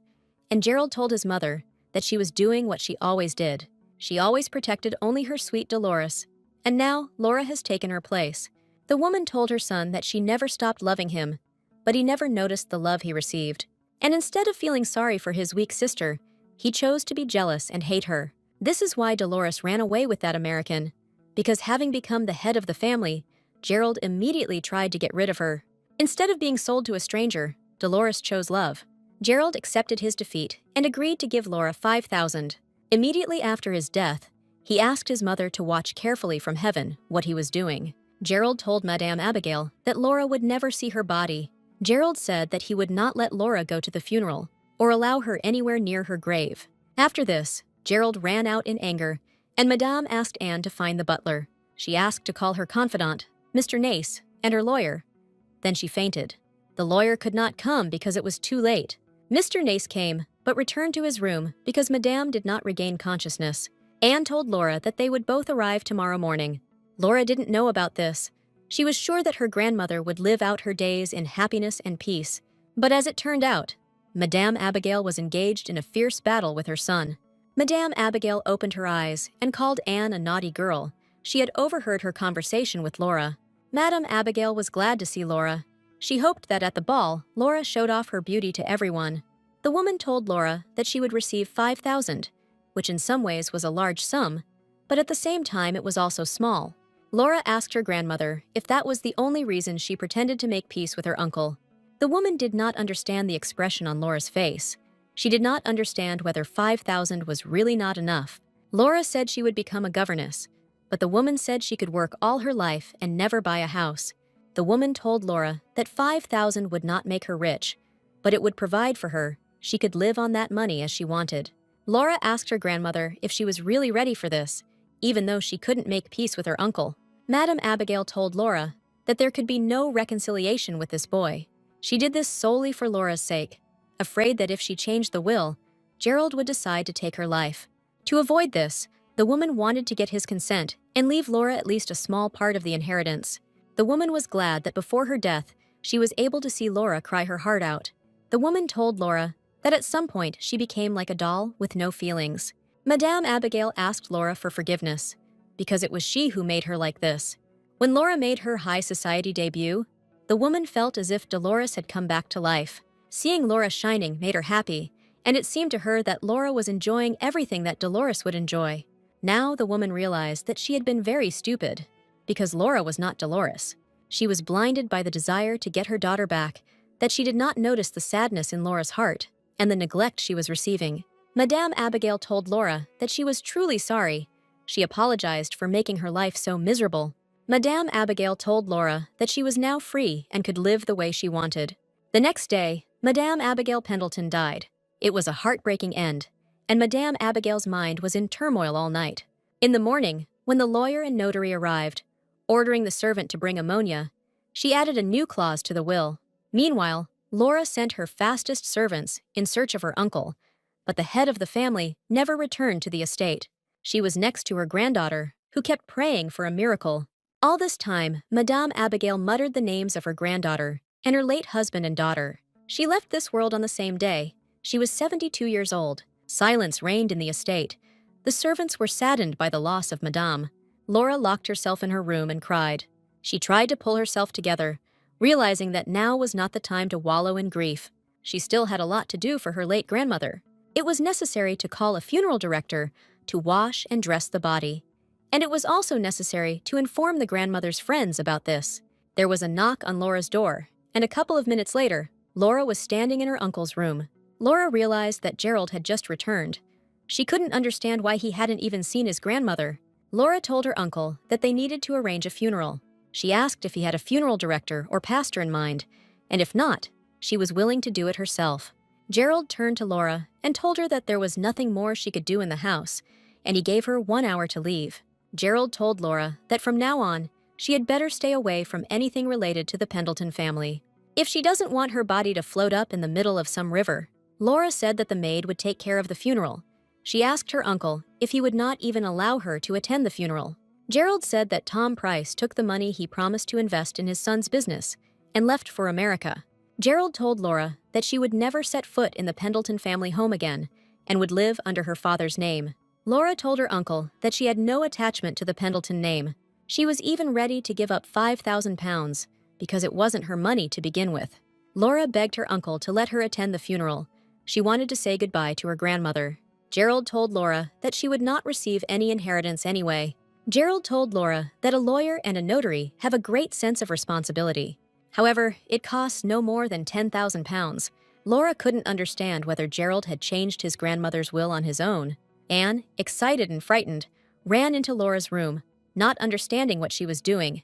Laura sat in the middle of the room and collected her things. Laura didn't understand what Gerald was talking about or how he could change the will. Gerald said that he had merely asked them to ignore the nonsense that Madame had been spouting in her dying delirium. Laura realized that he hated her so much that he gave her $10,000 so that she wouldn't get $5,000. Gerald told Laura that if she told about all this, it would not get her anywhere. Gerald said that it was already widely known that Charles would inherit everything, and no one would doubt him. They would rather think Laura was crazy. Laura told her uncle that he shouldn't worry and that Charles would get everything, since she couldn't afford a good lawyer. Laura understood that no matter how much she sued, he would use any means to make her submit to him. Laura had hated her mother for a long time, but now she understood her, understood why she had to run desperately, and why did she refuse wealth and accept the hand of a man who had nothing. Laura told Gerald that he was a truly terrible person, and she didn't want to live under the same roof with him either. Laura only asked Gerald to give his grandmother a proper send-off. Anne was in shock. Because they hadn't even managed to bury Madame yet, Gerald had already kicked Laura out. Laura asked Anne to pick out some clothes that a governess could wear and put them in her suitcase. Anne understood Laura's order, but she only had 3 or 4 suits in her wardrobe. Anne asked Laura if she would come to the funeral. Laura said no. Anne asked if she would at least come to the reading of the will to receive the inheritance. Laura said that she would not receive any inheritance. Her uncle had forged the will, and the things in the suitcase were all she had. Anne couldn't believe it, because before her death, Madame had called a lawyer and a notary. Laura told Anne that these people got rich from this business. Laura said her uncle told her he had given them £10,000 each. Anne rushed to Laura and said that she needed to sue him. Anne reminded Laura that her fiancé, a lawyer, although a novice, was capable and intelligent. Anne was sure that if he found out about the circumstances, he would fight for Laura, but she refused. Anne asked Laura not to refuse, because she had always been kind to her. When her sisters, whom Laura had never even seen, got married, she would give them extra salary as a gift. So Anne couldn't back down and leave Laura in that position. After all, forging a will is illegal, and she was confident that Laura would win this case. Laura told Anne that no matter how much she thought about it, it was actually a losing business. Since her uncle was not one to lose, Laura was sure that after a long legal battle, she would have nothing left. Laura told Anne that it wasn't her money to begin with and suggested that Laura forget about it. Anne was in despair because it was too unfair to Laura. Anne didn't understand why Laura had to tolerate such treatment. Laura told Anne that she was okay because she had been saving money for a while and had the knowledge in her head. Laura told Anne that she would not be lost and would be able to live on her own. Laura got ready and headed towards the exit of the house. Anne helped Laura carry her things. Laura decided to give the remaining dresses and valuables to the maids, and she instructed Anne to distribute the pounds evenly among the servants. Laura took with her the most necessary things and seemed to have forgotten nothing. Then Laura remembered she had asked Anne to bring her Whitefields painting from the drawing room. Then Gerald appeared on the stairs, told Laura that an hour had passed, and told her to leave the house. Laura asked her uncle to wait, because there was one thing she had forgotten. Gerald ordered the servants to take Laura out quickly, but they were confused. Laura decided not to resist and to accept the fact that she was not allowed a moment of dignity. One of the servants moved towards Laura to help her. Gerald shouted that if anyone helped this woman, he would immediately be left on the street without a penny in his pocket. Anne brought Laura a painting and wanted to help her carry her suitcase. Gerald ordered Anne to take her hands off the suitcase. Anne shouted at Gerald that this was too much. Laura asked Anne to stop and said she could handle it herself. The most luxurious house on Grosvenor Street, its real owner was thrown out after 12 years, without any wires and even without the help of servants. This was the last image of Laura Pendleton. It was late at night. Laura was sitting on the street. She did not understand who she was waiting for. Then she remembered that she was waiting for a man, but she didn't understand why he hadn't come yet. The appointed time had already passed, but he still hadn't arrived. Laura decided to wait for him until the last minute, since they had agreed to leave together. Suddenly, Laura woke up. It was just a dream. Laura did not understand where she was. Coming to her senses, Laura remembered that yesterday she had wandered around the city and stumbled upon a hotel. Laura didn't understand if this was why she had a dream about the past. Now that Laura was left alone, even getting herself in order became difficult for her. To begin with, Laura decided to collect her thoughts. She had £500 in cash. With this amount, she could rent a small house, and by saving, she could live like this for about 10 years. Then, with the money she had saved until retirement, Laura was going to buy herself a small house in the village. With one servant and one maid, Laura wanted to ensure a comfortable old age for herself. To do this, Laura needed at least £3,000. Laura decided to go to the job center and slowly start looking for a job. Laura came to the center and said that she was looking for a job as a governess. The woman began to look through Miss Laura Sheldon's documents. Laura had absolutely no experience, and naturally, no letter of recommendation. Laura said that was true, but she knew academic subjects, Greek and Latin, and went to a girls' grant school. The woman said that it was a prestigious school, and in that case, there would definitely be interested employers. A few months later, Laura began to be offered work looking after 7 children for £50 a year. There was work for £100, but the owner had a bad reputation, and many people quit because of late payment. Laura didn't expect to find a job easily, but finding a decent position turned out to be very difficult. Many days passed. Laura decided to return back to the hotel. Laura sold all the jewelry she had and made £83. Laura's legs were aching from days of long walking, but she couldn't afford to spend a single coin thoughtlessly now. Her life was different now. It was not a world where there was no need to know the exact price of a dress. Even spending £10 on a dress would put a strain on her budget. The average annual salary was £50. In 20 years, Laura would earn only £1,000. Laura thought her uncle would be pleased to see her suffering from lack of money. He would have thought that the expense of depriving her of £5,000 was worth it. Laura was wondering if the funeral had already taken place. She didn't expect that she wouldn't be able to attend the funeral. Laura managed to send letters to her close friends so that they wouldn't worry about her. Laura didn't tell Ian the news, but she was sure he would find out everything from William. Laura was worried about the uncertain future. She was lonely, and she was also burdened by the weight of reality. Laura decided not to despair, because everything was fine, and this was just a short respite. She enjoyed the moment of peace when she could enjoy freedom without labels and obligations. It was late. Laura decided to have dinner in a cafe and return home. But then Laura met Ian. He said that he was waiting for her here. Laura was surprised. She didn't understand what Ian was doing there. Ian asked Laura what had happened to her in the end, why she was wandering the streets. Laura told Ian that she sent William a letter, and everything was written in it. Laura said that she was staying here and was looking for a job as a governess. Laura didn't understand how he found her, because she didn't give an address. Ian said that he was riding in a carriage and saw her. Ian asked Laura to come with him. There was a room ready at William's house where she could stay. Laura said that she was no longer Miss Pendleton and had no right to be the guest of such a man as Mr. Fairfax. But Ian didn't understand what right she was talking about. Laura said that she needed to get used to her new status. Laura asked Ian not to take her back to the days when she was Miss Pendleton. Ian asked Laura about the job he offered her. Laura was so busy that she forgot about it. Ian asked her to take it seriously. He was sure that she would be an excellent teacher for his nephews. 5 hours a day, basic Latin and Greek, arithmetic and history. That was all Laura had to focus on. Laura could use the rest of the time as she wished. In addition to Sunday, they offered her another day off. Ian said the fee was £150 a year and asked Laura what she thought.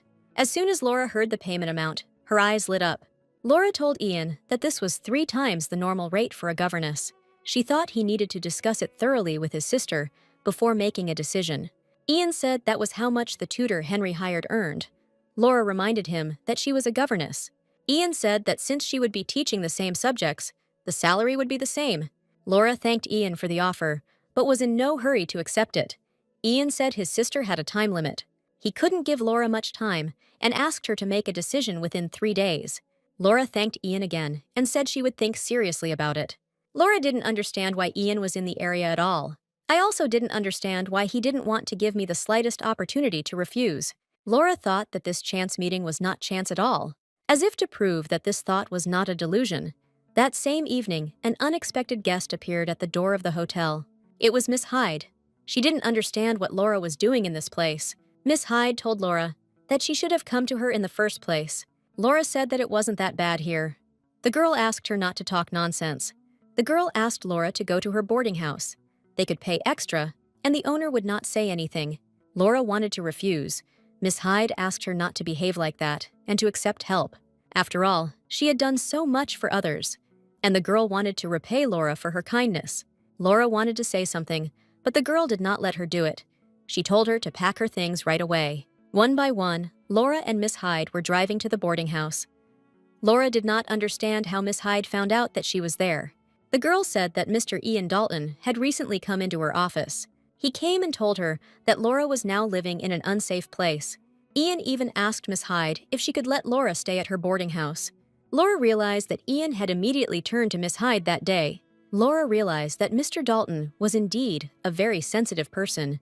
His directness might seem rude, but it was only an appearance. Laura always knew that Ian was genuinely caring and considerate.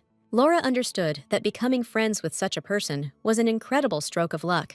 Miss Hyde took Laura to her room and began to tidy up. It was not tidy as she was not expecting guests, but compared to the previous room where Laura lived, this one was much better. Laura asked the girl what she was doing now, and she said that she usually helped others with small errands. But recently, she was entrusted with work on Mary Lotus's manuscript. Laura was delighted, because Mary Lotus is a famous writer. A travel writer of her time, she became famous for writing about how she traveled alone through Europe, America, and Africa. Laura was very happy for Miss Hyde, because it was a great success to supervise such a writer. The girl said that there was a reason for this. The woman had incredibly bad handwriting. They said that it became even worse because she wrote on boats and in a carriage. But, oddly enough, Miss Hyde read it well, so she was put in charge of Lotus's manuscript. Being a woman, she traveled everywhere alone. Miss Hyde said that her text was beautiful and invited Laura to look at the manuscript. It seemed to Laura that Miss Hyde had only started her job yesterday, but she was already beginning to make her dreams come true. Laura didn't know what to do. Ian's conditions were very attractive. She herself would not have found something similar.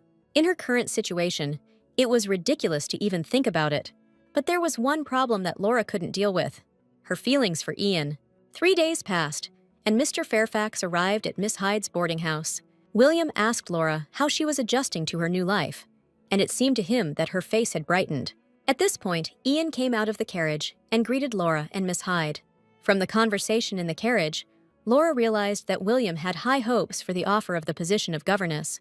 Ian said that was true, and William was very happy that he had finally done something useful for his sister. Laura was only too happy. She asked Ian to tell her how things were in high society and asked him to say hello to Miss Lance for her. Ian said he wasn't sure he could do it because they hadn't been in touch lately. Laura didn't understand what was going on, because she and Ian were quite close, and he attended every tea party. Ian told Laura that he had come today to get an answer to his proposal. Laura told Ian that she gratefully accepted his offer. However, before she started working, Laura wanted her sister to know about her origins. She also wanted him to tell his sister about her current situation. Laura thought that she would be against it. Ian told Laura that he was going to go back and talk to his sister as soon as she gave him an answer. Ian said that his sister would not refuse for such a reason, since Olivia was about to make her debut in high society. Ian hoped that Laura could help this child. Laura said that she would do everything in her power. Laura was already eager to see what Danville Park looked like. Laura was even a little worried. She wanted everything to go well. It seemed to Ian that only yesterday he had invited Laura to Whitefield, and now the day was just around the corner when she would visit this place in person. Ian told Laura that she could come to see him with her nephews. They often visited him. Even though this is a single gentleman's mansion, everything will be fine if Laura comes with the children.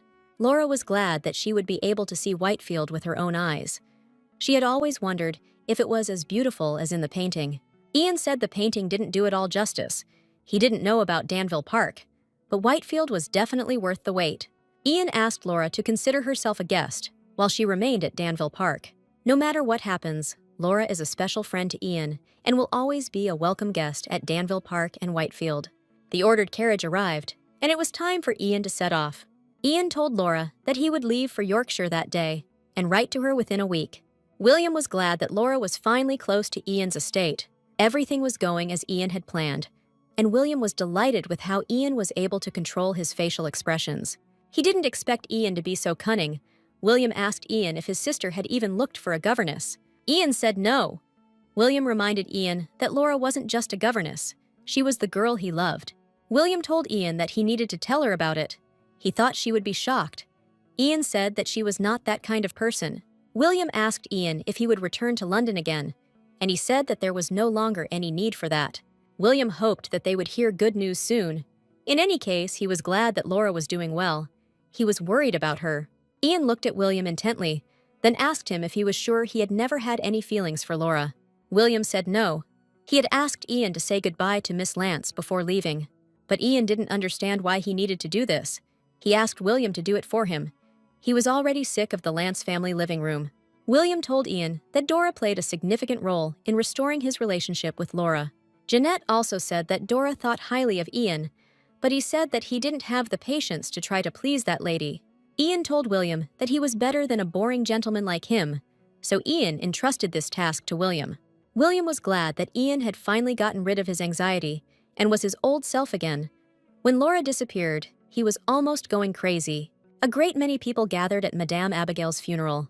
They all lost a truly good person. William and Ian were also present at the funeral, but they just couldn't find Laura. People did not understand how she could be forbidden to attend the funeral. People hoped that Laura had been released and not locked in some closet. After hearing this, Ian immediately got ready to leave, even though the funeral was not finished. Ian decided to go to the Pendleton house and find out for himself what had happened. William remained horrified by the experience for a long time. He was on pins and needles because Ian had been glaring at Earl Pendleton throughout the funeral. William just couldn't understand when Ian had managed to become friends with the Pendleton house servant.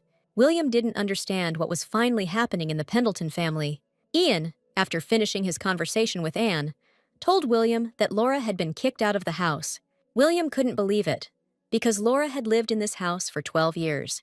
Ian thought it was unthinkable, but that damn Gerald Pendleton had committed this villainy. Ian didn't understand whether it wasn't enough for him that he wanted to sell her to the old man, and was stepping on his hand to force him to accept the offer. Now he also forged a will and threw Laura out without a penny. Ian told William that Anne didn't know where Laura had gone, and they needed to find out. Ian was sure that Laura was somewhere where no one knew her, because she would not, on principle, burden others. But Ian had no idea where they should start their search. Ian asked William to lend him a guidebook to London.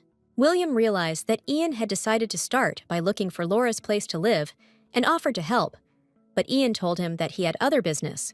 Ian asked William to find Madame Abigail's lawyer and notary and find out if it was true that Gerald had forged the will. From that day on, Ian and William searched. Since Madame Abigail always conducted her affairs secretly, tracking down the lawyer and notary was not easy. Ian managed to find them only by using Mr. Fairfax's family connections. They were Mr. Royden of Royden Law Firm and Mr. Paul Nace, a close friend of Madame Abigail's. During the investigation, it was discovered that both of them were in a difficult financial situation. Mr. Royden seemed to be a decent lawyer, but he became addicted to gambling.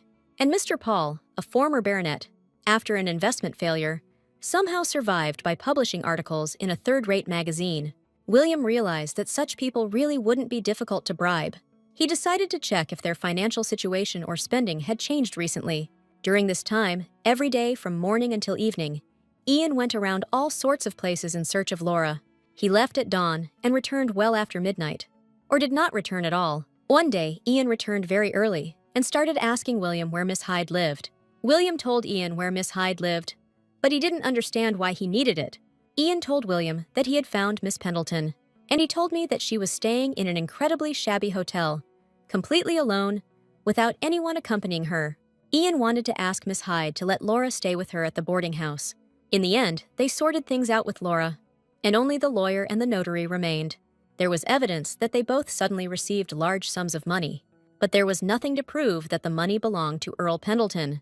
Ian was about to have one of his men investigate the source of the funds in more detail, and if it turns out to be true, Ian will make them answer for everything. William asked Ian if he was going to sue Gerald. Ian said that he would not act openly, because Laura would not want him to interfere in her affairs. Ian wanted to deprive the lawyer and the notary of their livelihood, because they took from the woman what belonged to her. So Ian wanted them to experience the same thing. William asked Ian what about Gerald. William was afraid that Ian was going to kill him, but Ian said death was too easy for Gerald Pendleton. Ian asked William what he thought of the nobles of this country. Ian felt they had more privileges than obligations. William said that all nobles had great ancestors, and if privileges are not inherited, then no one will want to sacrifice themselves for the country. Ian wanted them to start having a responsibility to society. They neglected their duties to the ruling class. Ian believed that the British aristocracy was no different from a rubbish dump, and that Earl Pendleton was the stinkiest piece of trash in it. Ian believed that, if only for the good of this country, the Pendleton family should disappear. The next day, Dora was informed that Mr. Dalton had returned to Whitefield. Jeanette said the manager quit suddenly, and Ian had no other choice. Dora felt hurt, because this time Ian didn't tell her anything before leaving. Janet became nervous. She did not understand how she could have brought her idol to tears. William had also left town, and Janet was sure that if she didn't say anything more, Miss Lance would be disappointed. Janet told Dora that Ian had asked her to give her his best wishes, that the time he spent with her in London was the most unforgettable and precious, and he will look forward to the day when they see each other again. Dora asked Janet if he really asked her to convey these words to her. Janet said that of course he did. Janet said that he also said that as soon as he finished his business, he would return to London, and the first thing he would do would be to visit her house. This white lie filled the heart of the misled Miss Lance with sweetness like honey. She couldn't even imagine in her dreams that she was missing an opportunity to stop the rumors that were flying around London at the speed of light. Soon Ian arrived at Danville Park and was sitting with his sister and talking to her. Margaret said that both she and her baby had been feeling well lately. She noticed that Ian did not look well and asked if he had done anything indecent in London. Ian told his sister he didn't know what she was talking about. Margaret said of course he did, and just the commuting was exhausting. Then Olivia ran into their room. She noticed her uncle's carriage in the yard. Ian asked Olivia how she was doing, but the girl said that it was wrong. Then Ian got down on one knee, kissed Olivia's hand, and asked how she was. Olivia smiled at her uncle, called him a gentleman, and said that she was doing well. Margaret asked her brother what had brought him to them. After all, just recently, Ian had rushed off to London, and she was sure that he hadn't come to ask how they were doing. Margaret asked her daughter to leave her and Ian alone. Olivia left, wishing them a good conversation. Left alone, Margaret was still happy to ask her brother what brought him there. Ian told Margaret that he had found a governess for Daniel and George. Margaret reminded her brother that she hadn't asked him to do this, and Ian told his sister that it was time for them to start looking for a teacher. Margaret agreed with her brother, but she didn't think anyone would take on her sons. Ian told Margaret that Miss Pendleton would be coming to visit them soon. Margaret was surprised. Because Laura was a noblewoman, she did not understand what had happened. Ian told his sister everything, and Margaret felt sorry for Laura, because she had been through a lot. Ian told his sister that they had agreed that he would contact her, and she would arrive within a week. Laura would work 5 hours a day. Margaret did not understand how Ian could subject the woman he loved to such trials. Ian said that before Laura arrived, he was going to re-educate the twins. He asked his sister to leave the boys with him for a while. Margaret allowed Ian to take on the task of re-educating the boys. Margaret realized that since Laura was coming as a governess and not a wife, Ian had not yet won her heart. Margaret told her brother that if this was his destiny, then he needed to act and not drag it out. Ian told Margaret that he needed to tell her something. He told his sister that Laura was only a year younger than him. Margaret was surprised. Because Laura was already an old maid, Ian knew that this would happen, to which Laura was illegitimate. She did not react in any way. Ian asked his sister who he was then, since he was a year older than Laura. Margaret said that men and women are different, and that a woman's reproductive age is limited. Ian reminded his sister that the child she had given birth to at 42 was now drooling, but Margaret thought she was a different case. She explained this by saying that when her husband was seriously injured and then recovered, he kept trying to prove his endurance to her. Ian said he didn't care about that, because his goal was to get married, not to have children. Margaret believed that the head of the family should not speak like that. Margaret believed that Ian needed an heir. She realized that her brother was blinded by love and lost his mind. Margaret told her brother that if he died without leaving an heir, Whitefield would pass to distant relatives. And in the event of a protracted crisis, they will sell Whitefield, and in a few generations there will be nothing but factories and plants there. Margaret asked her brother if he really wanted their home to turn into this. If Margaret had been a son, having inherited the position of head, she would have immediately married and acquired heirs. Ian told his sister that he always thought Whitefield should have been hers, because she would do anything for him. Ian said he was not marrying to protect the land, and he had no intention of sharing a bed with a woman he did not love, even if it means he never gets married. Margaret was confused. She didn't know what to do with this stubborn man. Margaret thought that 29 years was too old for a woman. After all, you need to have your first child when you're still in your early 20s. After all, this is such a long, complex, and painful process. Margaret was angry at men because so many women died in childbirth, and it seemed to them as if their children were falling from the sky. Margaret thought that if they got married within a year and had at least one son as soon as possible, everything would be fine. After all, the guy who had never looked at a woman before and never left the estate for more than a week was so in love. Margaret accepted her brother's decision and said that she would not say a word if he simply got married. Margaret said that she would accept Laura as her own, but she asked her brother to make sure to win her heart this time. Ian kissed his sister and thanked her for accepting his choice. Olivia asked her mother how long her uncle would stay with them. She wanted to go somewhere with him. Margaret told her daughter that a new governess would soon be arriving, and Olivia thought that her mother had finally found her a French teacher. But Margaret told her daughter that the governess was for boys. Olivia did not understand why these two blockheads needed a teacher. Olivia wanted her mother to invest in her, as she only had 3 years left before her high society debut. Her friends had already mastered French, but she was lagging behind. Margaret thought that this was no big deal, since she had already been taught a lot. Olivia said that Janet told her that the most important thing in high society is the French language, and that beauty alone won't get you there. Margaret asked her daughter to calm down and listen to her carefully. Margaret wanted to tell her daughter more about their new governess. Margaret told Olivia that perhaps this woman would marry her uncle. Ian wrote a letter to Laura, saying that he had told his sister everything and that she was okay with it. Soon Laura was approaching the Danville Park mansion. Laura howled in delight. The rumors turned out to be true. The territory was huge. A mansion of this scale is rare for London, and this landscape seemed unusual to Laura. Laura was met at the entrance to the mansion by a butler named Carson. He went out to meet Laura and take her to Madame Margaret. Already on the way, Laura noticed that nature was literally just a stone's throw away. It was a great environment for children. The butler knocked on the door and told Margaret that he had brought the governess. Margaret called them into the room. Laura greeted Margaret, who said she was very pleased to meet her, and introduced herself to Laura. Margaret Fairfax, usually referred to as Robert Fairfax's wife. Laura was glad to see Ian's older sister. She felt they had a family resemblance. Margaret asked Laura if she wanted to say hello to the children first, or rest. Laura chose the former. A couple of minutes later, Carson brought Daniel and George into the room. The boys stared at Laura. Margaret told Laura that she would be responsible for these two boys. Laura smiled and told the boys that she was very pleased to meet them. Daniel and George looked embarrassed and stood there looking at each other. Laura asked Margaret if the boys had ever had a governess, and she said they had had many, but none had ever settled down. Margaret said that at best they know the letters of the alphabet that make up their names and can count their share of treats. Margaret advised Laura to devote this week to adaptation, but Laura wanted to start work tomorrow.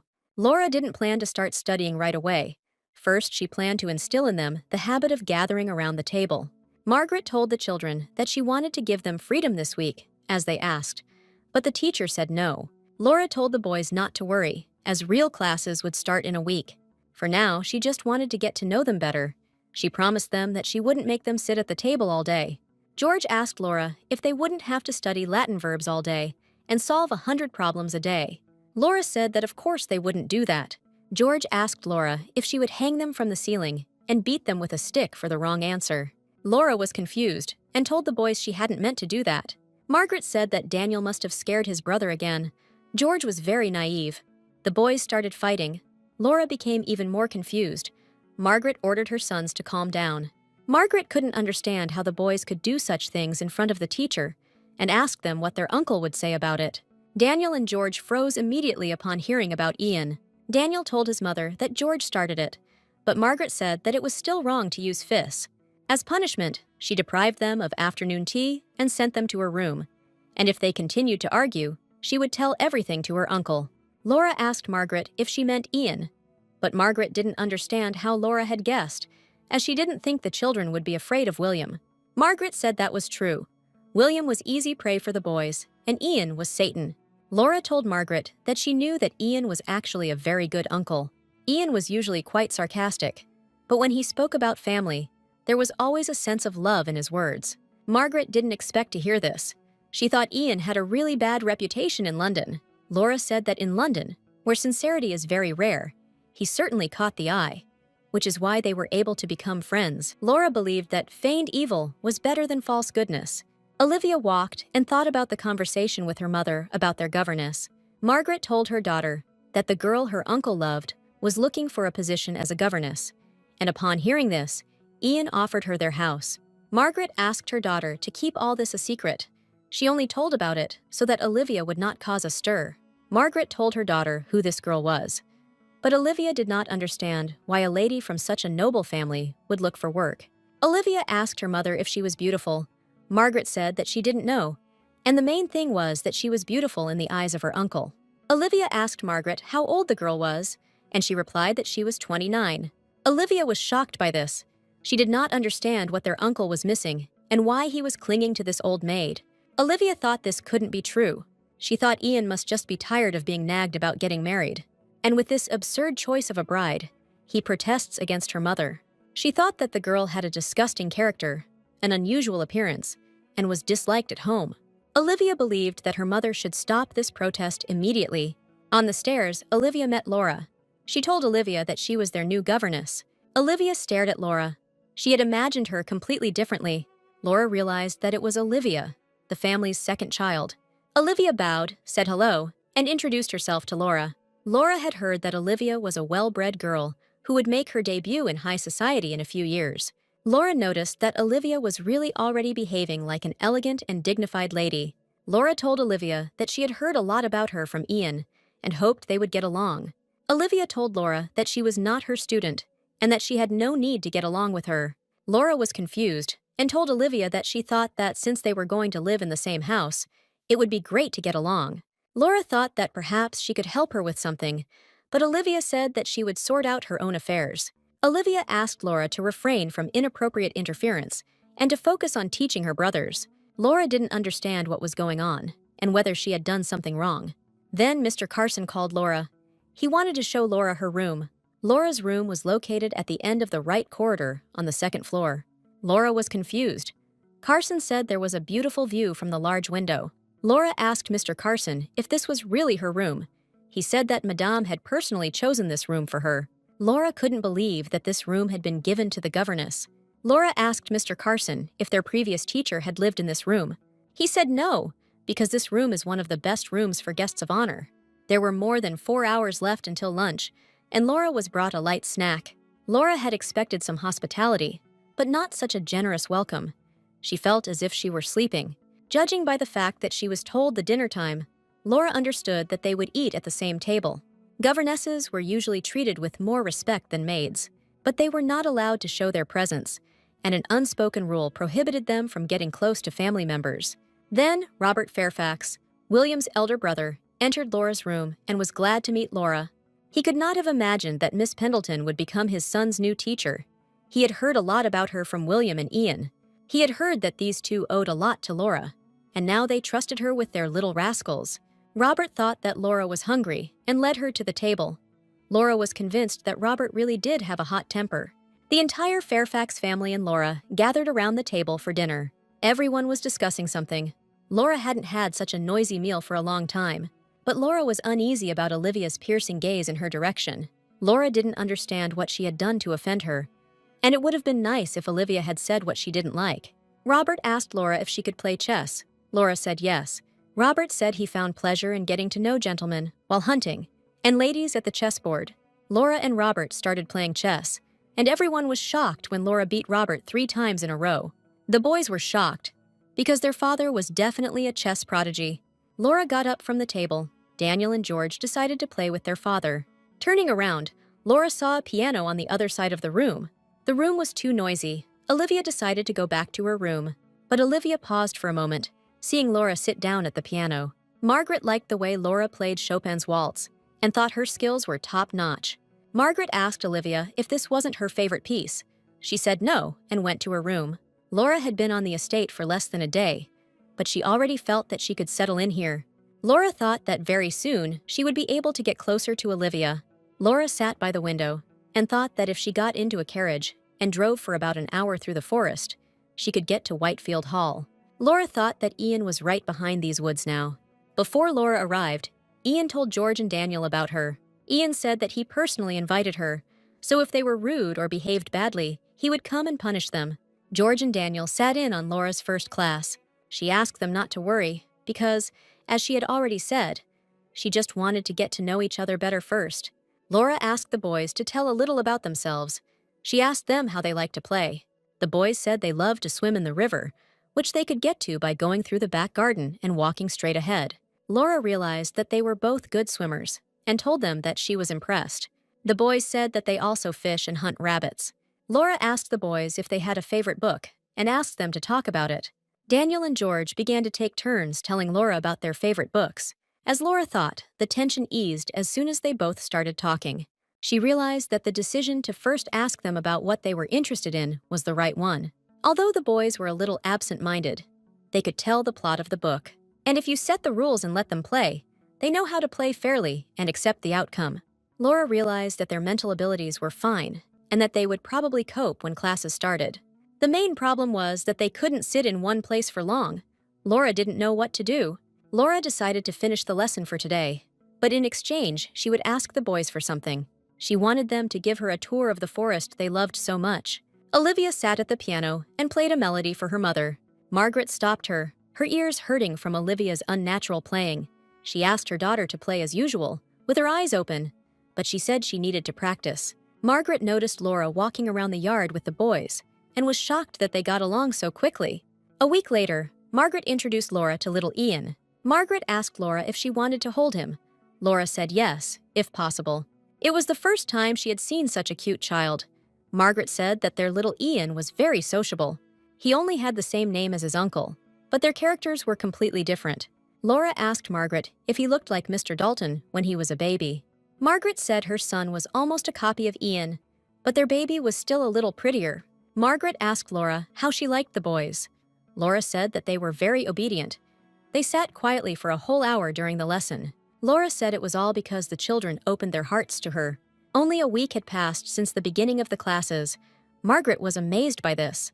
Others tried to teach them exclusively using the classical method. While this caused apathy in the kids, and they quickly quit, Laura allowed the children to play in the mountains and by the river and ran with them. She established close contact with them, even if it meant getting dirty, and that's why the children were drawn to her. Margaret did not expect that an aristocrat living in luxury and restraint would go to such lengths. Laura told Margaret that she had a gift for little Ian. Laura said that she copied into a book her favorite fables from the collection she read at school. Laura promised Mr. Dalton that she would give the book to the baby someday, but she didn't expect to give it to him in person. Margaret looked into the book and asked Laura if she had done it with her own hands. Olivia asked Laura if she knew French. Laura said she could read and hold a conversation, and during her studies, she had been friends with a native French teacher. Olivia asked Laura how long she had been in high society. Laura said 12 years. Olivia was delighted. Olivia asked Laura if she knew Baroness Hastings and Countess Devon. Laura said yes, because they were both very famous. Laura said that Baroness Walden was her grandmother's goddaughter, and she even attended the wedding and christening of the Earl of Devon. Laura said that she was often invited to their receptions, so they saw each other regularly. Margaret told Laura that Olivia would be making her debut in 3 years, and she thought she was well prepared. But Olivia herself was nervous. She was especially worried about French, making a mountain out of a molehill. Laura said that the desire for knowledge is a good thing, but London high society wasn't much different from Yorkshire, so Laura told Olivia not to worry. Olivia said that according to Aunt Janet, all the girls from London speak French fluently. Laura said that this was an exaggeration, and that London high society was the same people, so the level of education varied. Laura said that as far as she could tell, Olivia was good enough to debut right now. Margaret told her daughter again that she had no reason to panic. Olivia said that she wanted to be good at French. Laura asked Olivia about giving her French lessons sometimes. Margaret was surprised. She thought that Laura probably had enough to worry about with two rascals. Laura said that she could easily find a couple of hours in the morning, and she wouldn't have to study much, since Olivia already knew the basics of the language. Olivia asked Laura to forget about it, because she wasn't even French, but Laura asked her to try it a couple of times. A few days later, the Danville Park promenade. 10 days had passed since Laura arrived in Danville Park. Ian deliberately didn't contact her, so as not to burden her. He was interested in how Laura was settling in. Walking along the path, Ian heard the voices of children and did not understand where they were coming from. Before Ian had time to look around, he was already knocked down. Laura, without looking at him, apologized and said that she had followed the children without looking back. Laura looked up and saw Ian and was very surprised.